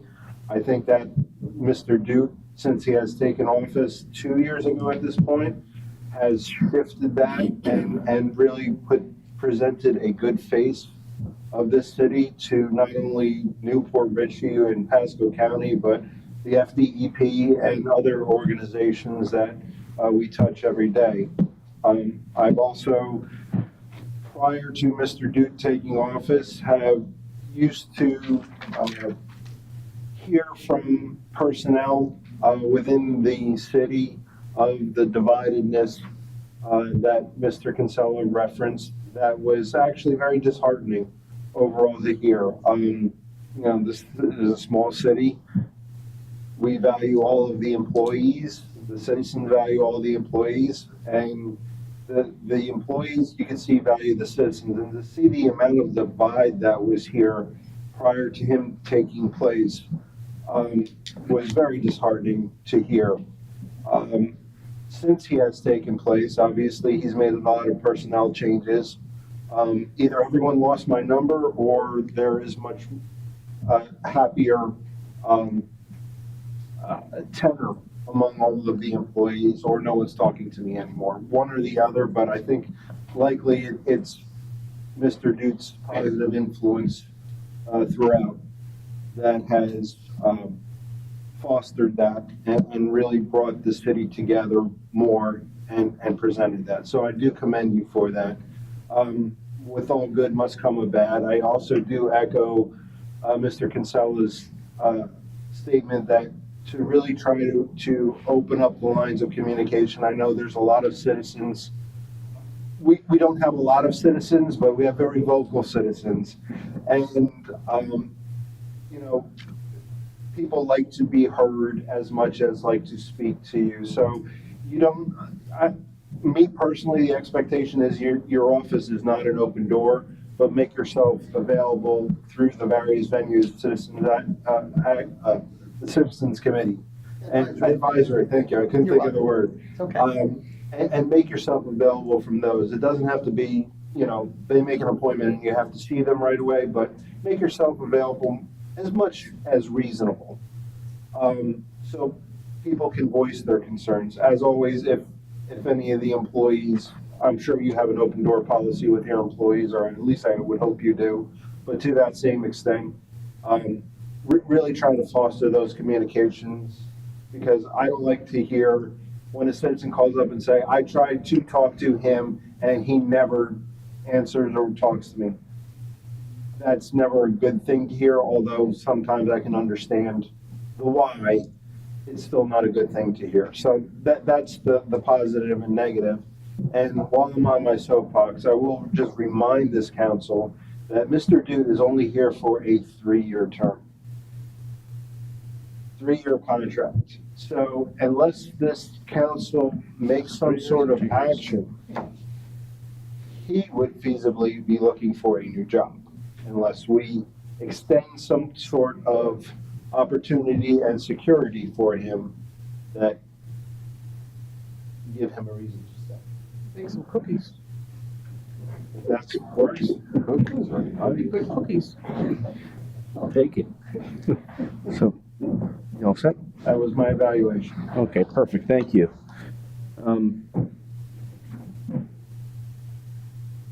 It's been a long and good 2 years, and been a pleasure serving up here with Mr. Duke. There are some things that we've dealt with, and we'll go through the good, the bad, the ugly. Some of the good things.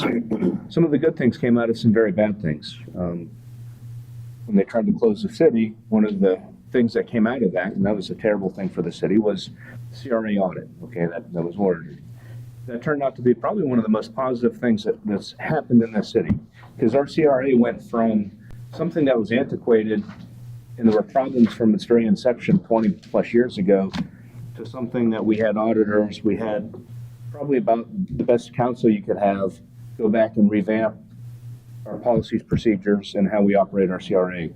Everything including setting boundaries, and looking back, I can't think how our CRA sits now, how it could be any better in terms of the way it's structured and the way that we have everything set up. And that wouldn't have happened but for the audit and the attempted closure of the city.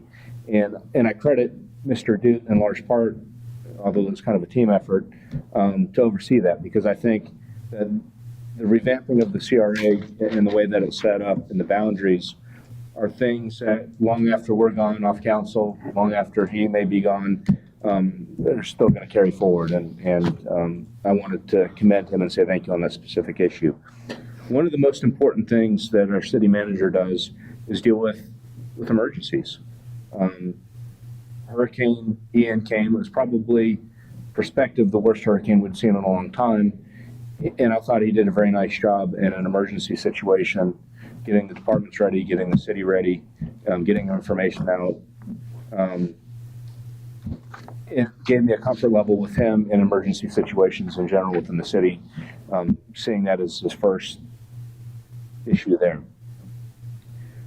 Looking at individual departments, which is kind of interesting because I've worked as an attorney locally for 20 plus years and worked anywhere from the state attorney's office to doing other various work. And one of the things that you see and you hear is the reputation of police departments and other city departments, but mainly police departments.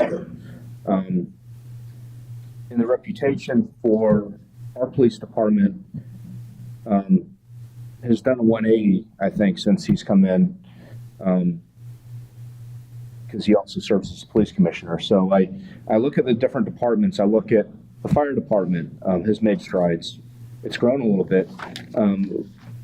But the service that our fire and our police have provided has been outstanding the couple of years he's been here. And I credit Mr. Duke with that.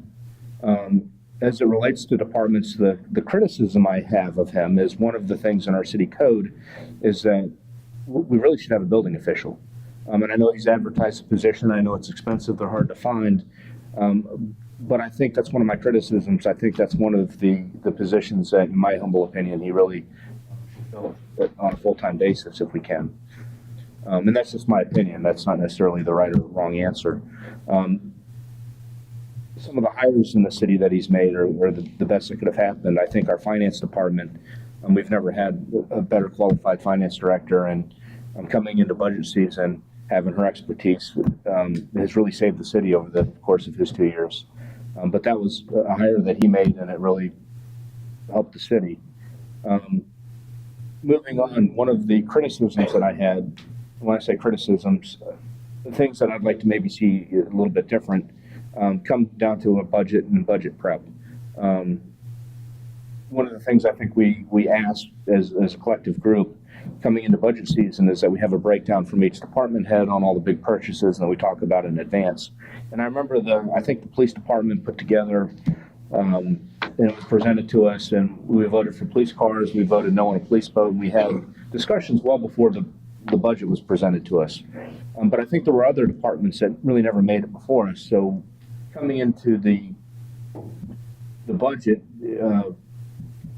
we came up on deadlines pretty quickly, and I would have liked a little bit more prep time, because I still think as we sit as a council or on the dais, that's the most important thing we do is set the budget. So, you know, I think that we should have more workshops and they should be a little bit further in advance. Along the lines of that, I remember one of the other criticisms I had is we talked about way back probably in the holidays of last year before the budget cycle came around, looking at the rates and the setting rates and doing a study for water and sewer and specifically stormwater. We talked about it, and it didn't make it before us from the holiday season until about budget season. So there was a 6-month kind of lapse there. But what that did is when we came into budget season, it put us behind the 8 ball because we weren't able to adjust rates because those studies weren't done yet. And I felt that that was something that should have been done in a more timely fashion because it did put us behind the 8 ball coming into the budget season. So that was one of the issues that I had with them. Not that it wasn't done, it just wasn't done in a more timely fashion. Which now that we have it moving, we should have it set for next year's budget and we'll be able to adjust the rates and move forward and have an easier time with the budget. Other than that, that's all that I had. The reason I bring these issues up is because if there's something that we've done where we can help you, we can give you more tools. And maybe having someone come in to help you, you know, to outsource certain things. If there's an issue, you know, obviously hiring someone to do the storm water and all that is something that has to be done from the outside coming in. You know, these are things that really need to be brought to us so we can address them in a timely fashion. That having been said, overall, the reputation of the city's gone up. The city's run about as well as it can with just those few things. And I'm being picky. When I say being picky, there's probably 1,000 things we've dealt with, and those are the few things that I had thought we could do a little bit better. But also the reminder that we have to do things better than everybody else. And one of the things that I saw that was kind of interesting is on the consent order we just signed for the fine, there were policies and procedures that we took from other cities. DEP said the other cities were fine with those same policies. Ours were word for word off their policies, and they said ours were not. So I think the scrutiny level is always going to be higher in Portage. That's just the way it is. There's a political view of us that we're always going to be under a microscope. So we just have to simply do things better. And that's why I'm fairly critical sitting up here. But I can't think of a person that could have done anything better than Mr. Duke, the way he's come in, the way he's represented the city, and the way he's run the city. So I don't think there was a recommended action here. This was review. But one of my recommendations would be to recontract with Mr. Duke and revisit his salary because I think when he originally came in, we paid him, I think, $120,000 a year, just going off memory. That was still kind of a little bit lower than the industry standard at the time. Obviously, there's inflation. We've given all the other employees raises. You know, so I would think that readjusting his salary when we recontract to 125 or 130 should be something that we should really consider and discuss moving forward. And while I've said some things that I thought could have done better overall, you know, I'm really happy with his job performance. I'm glad he's here. I hope he doesn't leave. And I think we should really look at his contract and talk about extending it moving forward. And I thought we had a 2-year contract, which is the other reason I brought it out. I didn't realize we had a 3. So, but I think that we can always, if I'm not mistaken, address that contract now, adjust the salary, and we'll move it forward. Let's go with the rest, and then we maybe circle around. And I'm going to pass the evaluation. Okay, go okie dokie. Okie dokie. One of the advantages to going later on is I'll let you guys bring a lot of stuff up. So I agree with what a lot of each of you said. My general approach to evaluations is, did the employee meet expectations? Yes. And that's saying that my expectations were pretty darn high. So that's actually beats expectations when you get right down to it. I know for a fact, playing off of what Mr. Kinsella said and others have said, and y'all know me, I was hearing a lot of noise for a long time from a lot of different directions. And this city is very quiet right now. And that in itself tells you a lot. That means there are not a lot of people that are upset about a lot of things. I would add on to Mr. Kinsella saying I would like to see a little more openness to communicating with the people of the city. That's one of those things. Times have changed, but back in the old days, we literally we fired. Well, we pretty much had to fire city manager because said city manager just didn't want to be with that. And people in this city are used to being able to get a hold of the city manager, fire chief, and police chief. They're used to that. So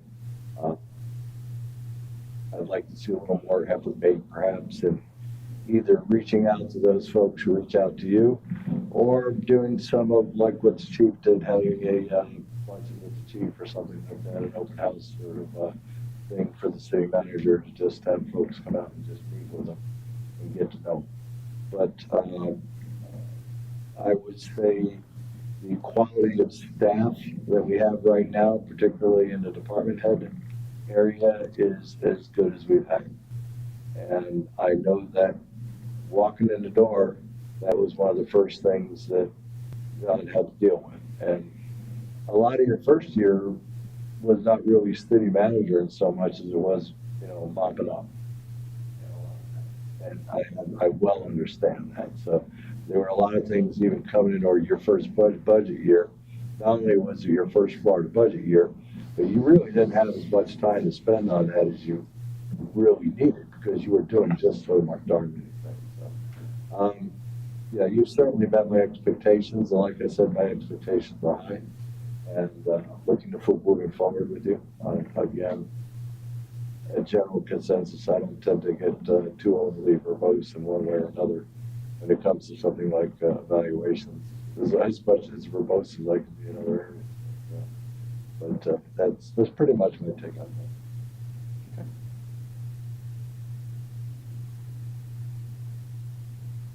Having lived here for 36 years, I've seen the bad, I'm writing this right, don't interrupt me. The bad and the ugly, and it hasn't been good until you came along. We were the laughing stock of the state. If not further. The people who have been here for a long time know that. You brought a lot of professionalism and you helped a lot of people their feet to the fire. If they didn't meet your expectations or the expectations needed, you took action in ways of either personnel changes or education or whatever you needed to do to get them to that point. And I appreciate that. I would never run for office if this was continued to be laughing stock. That's not what I do. So I appreciate you bringing the city that I love, continuing to bringing it up to the standard that is needed. I will echo what everybody has said here, so I kind of think maybe it is what it is the citizens have said occasionally, I call him and he doesn't answer me. So I would just kind of, even if you can't get to it, direct a department head or something, and that if that resident still needs to talk to you, then go like that. Because you're a busy guy and you've got a lot of irons in the fire, and you can't talk to 3,000 people all the time. But that does seem to be the common thread here. So that would be my only recommendation. But I appreciate you being here very, very much. I will bake you cookies if you want. But I really do appreciate you being here. You have brought a lot of, you came into a mess, a real mess. And you really have calmed the waters immensely, and I appreciate that very much. Thank you. There's one more item I wanted to say. The mayor said that he brought talent into the city, with employees. But he also recognized talent that was already here, and they're sitting right here in this room, and recognizing them and awarding them with promotions and allowing them to expand more so. My hat goes off because we do have a lot of talented employees here, dedicated, and that's one thing that Mr. Dude has recognized, and I appreciate that very, very much. So this was originally on for a review discussion. The question that I had, first of all, is do you guys want to discuss whether or not, because he still has 1 year left in his contract, so I don't know if you feel it's premature to discuss that, but I would rather start having discussions now on whether or not. Here's my thought. You lock him in for another 3-year term. You give him a 5% increase on re-signing of the contract. And then he gets a 3% annual raise for the duration of the contract. So that would bring his base to, if I did my math right, 126,000, which is equivalent to what our other employees have gotten over the past 2 years.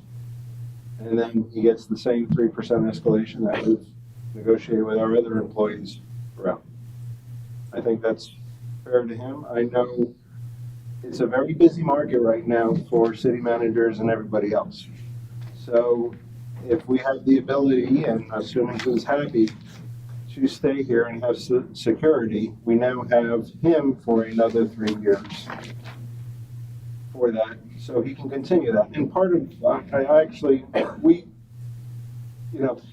in my evaluations, I always like it to be a two-way road too. I'd like to hear from him at some point what he thinks of one being here. Be nice to Scott, because, he's frank.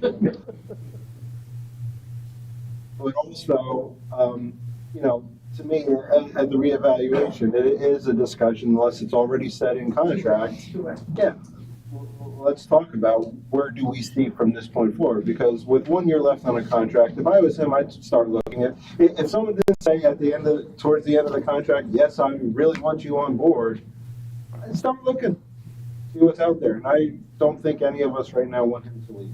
Well, that was one of the concerns. That's why I wanted to address it, so we're on the same page. But at this point, the one person that probably doesn't have to talk, but certainly we should welcome to talk, is Mr. Dude. So I wanted to invite you to say a few words based on our review and kind of where you're at. Thank you, Mr. Mayor. First of all, I appreciate the opportunity to hear both positive feedback and constructive criticism. Obviously, there's a couple of things I need to work on, and I will endeavor to do that. All of you have mentioned in one way or another successes, positive changes, our reputation. Let me make it clear, there's times I get credit for stuff that I had nothing to do with. I'm the figurehead. Our police department is because Chief Robbins. Our fire department is because Chief Policastri. Our finance is because Rachel. Operations are because of Sal. We just went through an election. The clerk managed that, and nothing ever came across my desk. And so I want to make sure that, I know you all know this, I don't run the police department. I have no idea how to run a police department, but I've got a professional and an expert doing it. And there's times that I may get the credit for that, but it's Chief Robinson doing that. We've got a fire department that does great things. That's Chief Policastri, and on and on. So I'm happy to take the credit, but I want you to know I recognize that about 90% of it goes to the folks that actually do the work. The stuff that we have wrestled with, and I don't remember who it was on the council asked me 2 years ago, what's your vision for the city? Well, I'd like to come up with a great vision, but for the last 2 years, we've been wrestling with some really big stuff. The first day I was here, I met Mr. Matthew in the parking lot. We came inside, walked around City Hall, and then we sat down and for the next 4 hours talked about CRA and CRA audit. I couldn't spell CRA. But he and I have wrestled with that and spent an inordinate amount of time and energy and money, and to the extent that we've brought that to a successful conclusion, again, about 90% of that work and that success is Mr. Matthew. There's times I got to wrestle with auditors, and I did that, with him in the background. But that was a huge thing for the city. It was a huge challenge and problem, and he'd been wrestling with it as you all had. And so I want to make sure that he gets credit where credit is due. The stuff we've wrestled with DEP, I'll sign the paper because it's my name on it, but it's been the legal expertise of Mr. Matthew and special counsel that he brought in. That, this is kind of a specialized thing. So I guess the short version is there's people who do work here every day, and if I end up getting the credit for the image and the vision and the reputation, it really is because some other folks behind the scenes are doing a whole bunch of hard work. Some of that also is because we've got a council that actually is functioning. Now, I wasn't here when it didn't function, but I've had people tell me they used to watch council meetings because it was entertaining. To me, the perfect council meeting is boring. We're going to pay some bills. We're going to, wrestle with some budget stuff. It's boring stuff. And that's different. A colleague of mine in Kansas, when I told him where I was going, the next time we got together, he said, you know what you're getting into? I said, yeah, I read the papers too, but I think it's different, and it is. It'll take a long time, maybe longer than a lot of us are going to be here. It'll take a long time to finish that, turn it around, change the reputation. But if you're seeing that, even though what you're seeing and hearing is quiet, Mr. Colombo said, that's a good thing. And I promised you when you hired me that one of my top priorities was to keep us out of the paper. Unless it's good news, keep us out of the paper. Some of that's been my work, some of it's been your work, not doing crazy things in council meetings and outside of council meetings. And a lot of it has to do with. Is that a challenge? If you end up in the paper, that's your business. I'm doing all I can to keep us out of it. And as you've mentioned, some of it's just department heads and their personnel doing good work. Police are doing what police should do. Firefighters are doing what they should do. Public works utilities are doing what they should do. That, I won't say it makes my job easy. It makes it easier than it is if that isn't happening. So I guess credit where credit is due.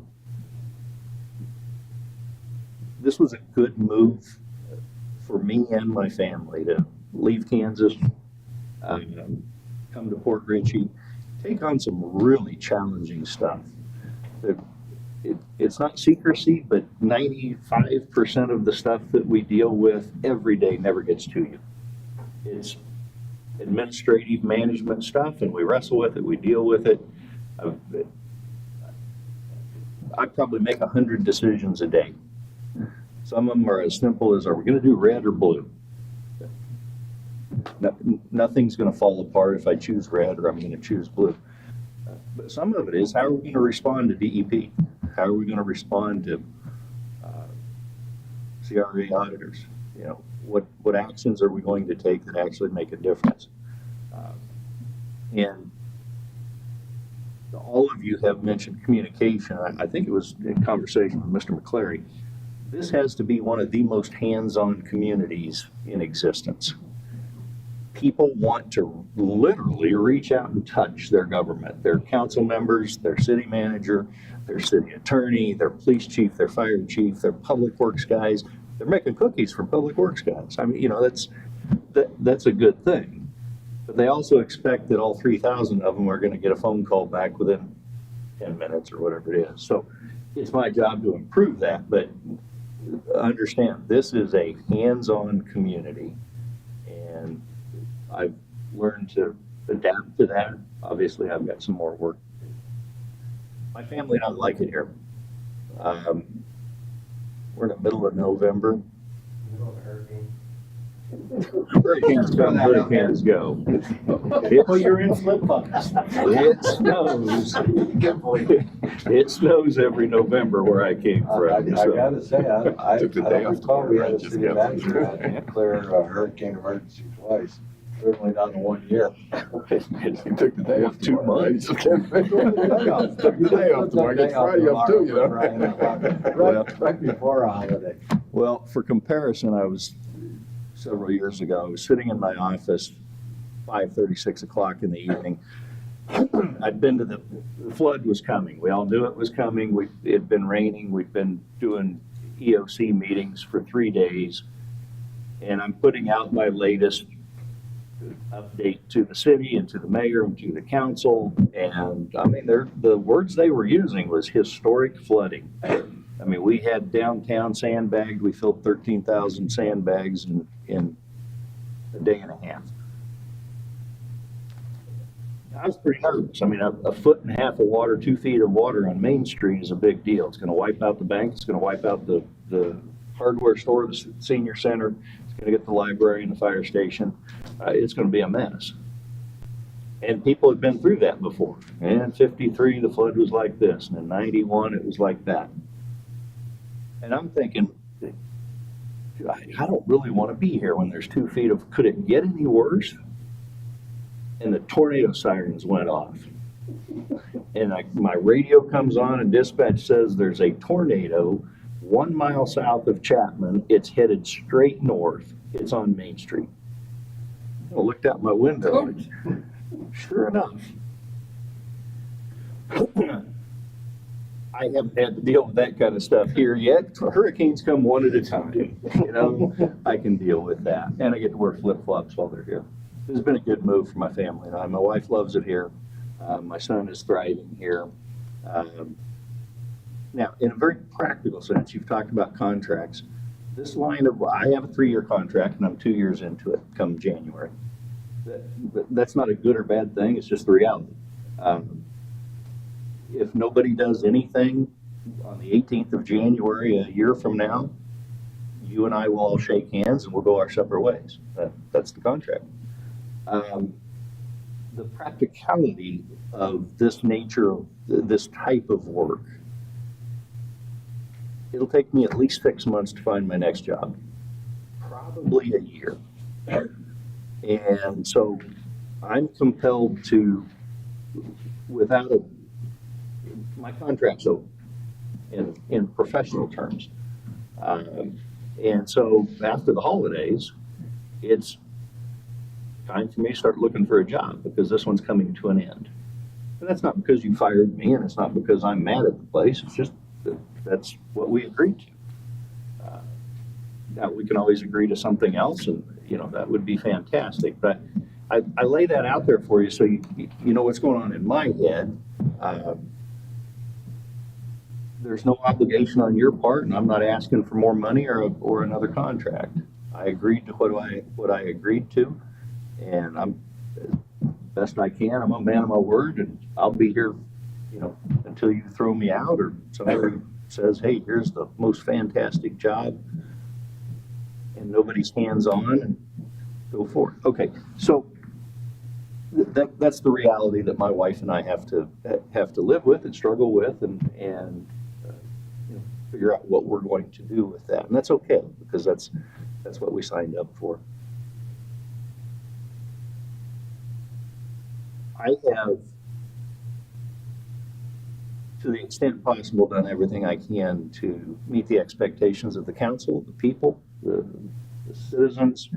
We collectively, not me, but we have dealt with some really big, threatening, dangerous kinds of things.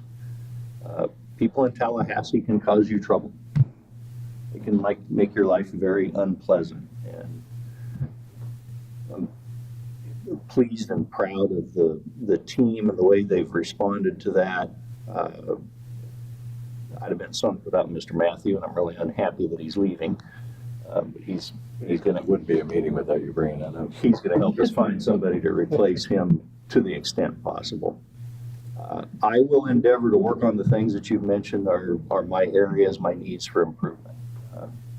I've got thick skin, I'm not perfect, and I'll go to work on those. I think it's a good idea practically for us to revisit this in 6 months or a year, and make sure that I'm making progress. I want to make the progress that you expect. The mayor's mentioned a couple of times tools. I think there are some personnel enhancements needed in certain places in the city. Got to have more people in public works, including stormwater. We need people specifically assigned to stormwater. They can do other things, but I've got some ideas about how to enhance the personnel, the list of personnel we have. I've tried to be creative with putting positions together and assigning people multiple roles, and every employee in this room does multiple. And that's a credit to them as professionals, but it's also my job to try to ease their burden some, because right now everybody's wearing 2 or 3 or 4 hats. I'd like to streamline that some. So I've got ideas about personnel. This is not the right budget time of the year to, I can't double my personnel. I don't have the money for it. But those are some of the tools that I think going forward we're going to need to look at. I think bigger picture, there's a fundamental where do you want your city to go kind of question, and some of that deals with zoning and some of it deals with planning and how do you want your city to look? Do you want it to look like it does right now? If so, I can check that off the list and keep going. Do you want it to look different? And obviously, you've already made some decisions about you want that Cody River Landing area to look different. So we're making progress on that. But there's questions like that that's probably workshop kind of stuff. Pick a topic and spend an hour or two wrestling with those questions of you as the caretakers. What do you want your city to look like in 5 years, 10 years, 20 years?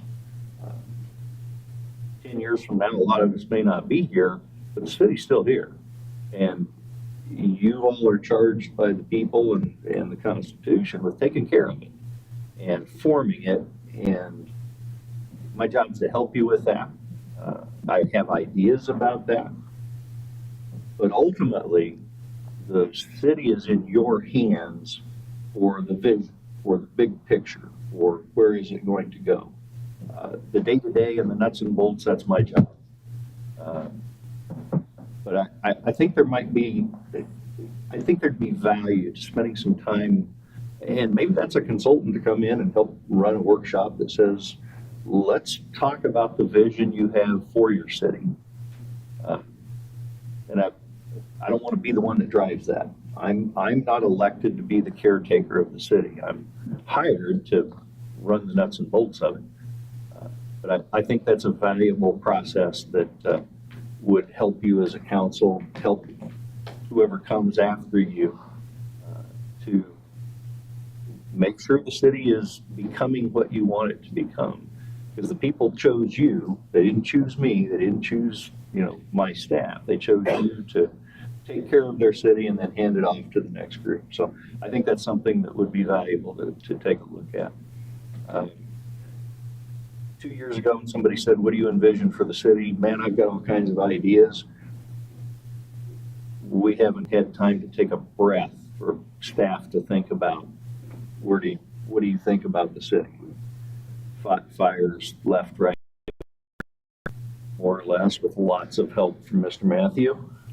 We've survived a lot of them, even succeeded in some places. It feels like with tonight's agenda being accomplished, I'm at a point where maybe I can take a breath and go back to that question of administratively and functionally, what do I want this city to look like? The big picture vision, that's yours. It's not my job to say, I want the city to look like this or look like that. I can help you with the ideas. But internally, I still have a lot of ideas on what I think could be done here in Fort Ritchie. I've rambled on more than enough. You said a few words, that was a lot of words. Had a student tell me one time I could lecture for 45 minutes without taking a breath, so thank you. Well, the question is whether or not you want to work here after your 3-year contract is up, and and talk about working here a longer period of time. And I think that's kind of where we're kind of feeling you out. Sure. I'll ask it a different way. You want another 3-year contract? Yes. There you I'll go. answer it simply, yes. Okay. Because if I don't have it, Do you want to add the conditions I started off? no, I want more money, but, This is a negotiation. Well, will you take it under the conditions I put through? let's put it in writing. Let's get a vote first, see if you can get He's the two vote of guy. your I just council found off. members to agree. Mr. Matthew, this is the strangest contract negotiation I've ever sat through. So. Hey, I like going in two directions. I know you don't represent me, but. Do anything you want in that regard. And everybody, take contracts all day long. Yes. No, I want to be here, but the harsh reality is, it could take me a year to find a job. And if I know my contract's done in a year, which more or less it is now, after Christmas, I need to start looking for a job. Well, now you don't have to. Well, if my contract doesn't end in 1 year, that's what Mr. McClary was suggesting, but then I don't have to go look for another job. But that's just the harsh reality of being a city manager with a contract. We can extend the contract right here now for 3 years. It's a little more complicated. Oh, come on. It is. Right now, it's a 3-year contract terminable at will, okay, so it's not worth the Oh, paper. you fire him in the rehab? You could always do that all day long.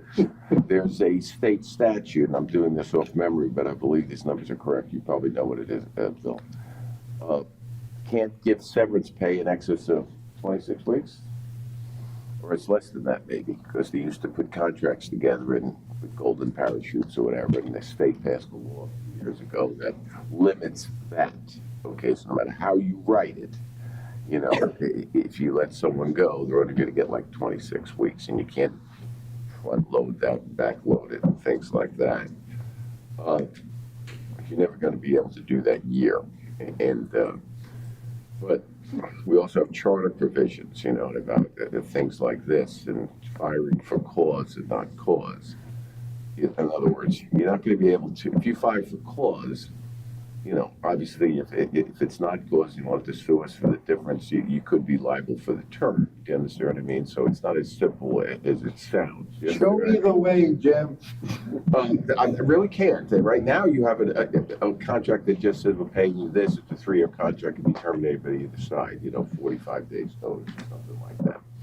And you can prepare a contract, you know what I mean, but you're never going to get out of the charter that says, you know, we're going to, if you want to fire you for cause, we could do that, and then he could come back. If we did, and he disagreed, convince some jury somewhere that there was no cause there, you know, get the balance of it, but you're not going to be able to do that beyond those 26 weeks. You know what I mean?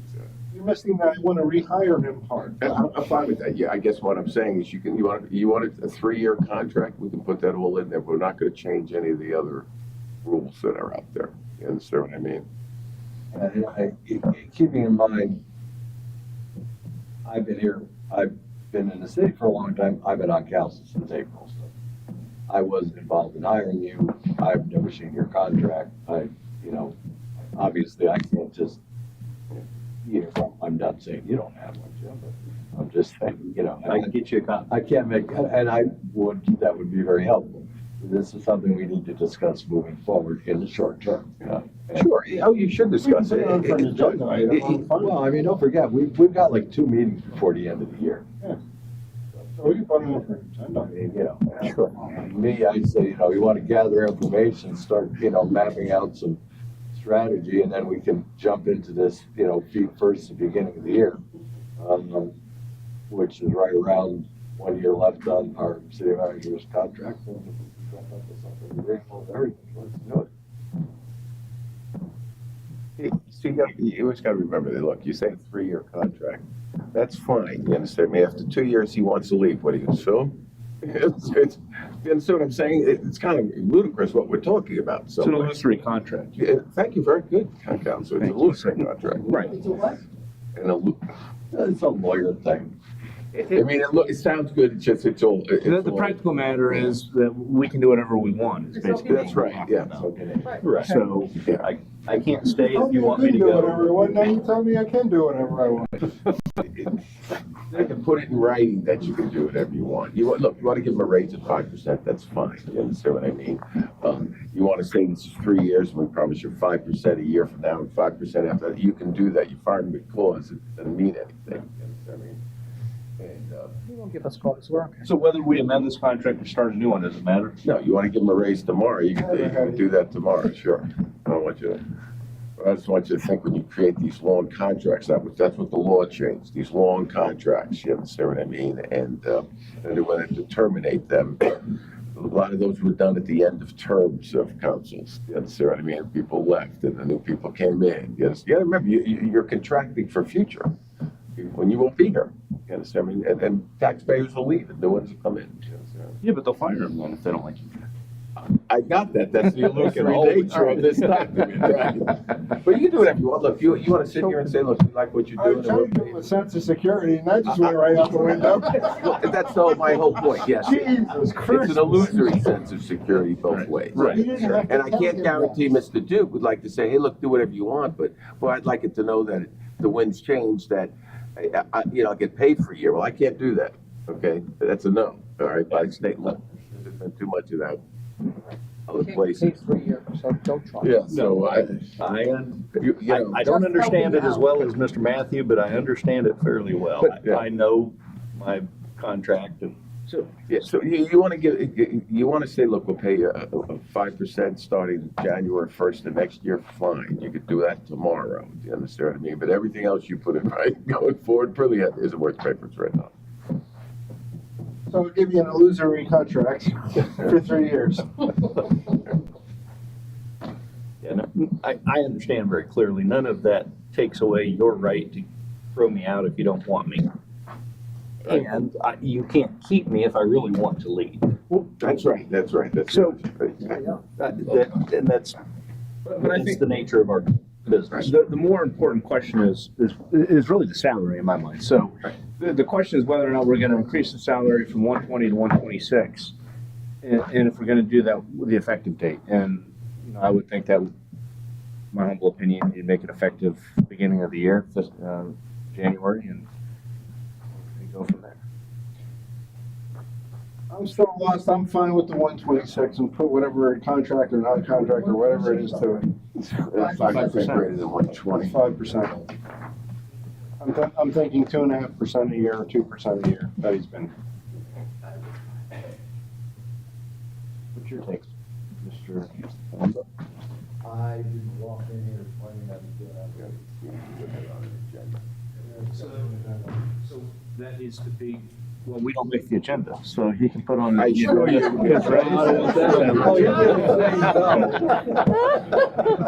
I'll remind him. Okay, let me think about it. Put it down 10, see what happens. The public knows too. You want to put. So, now that he knows, by consensus, we want to address that in the future? Yes. Okay. All right, that closes out, I think, the review. Last item. I think. Okay. That brings us to old business. And I see several things here. I was hoping for a very brief overview of the old business. I'll pass it to Mr. We talked about most of it. I thought it, well, there was a street project. We kind of touched on that already. Okay. Yeah, so, well, just briefly, we're in the process of matching up maintenance methodologies, repair methodologies to the rankings that we got. We've got a subject matter expert helping us with that, and so that's in process right now. And that's the person that did that ranked them. And no, We've got a contractor who's in the business of repairing streets, evaluating which of, at what point do we, where's the break between crack seal and chip and seal? Mill overlay. Mill and overlay, and Gotcha. is it 20 through 15 or whatever? Once we've got that, then we can get prices and say, we've got this many miles that needs this intervention and it's this much money. That's fine. Thank Yeah, you. that's where we are. Any other old business? Vice Mayor? Looking for a motion? Motion adjourned. All in favor? Aye.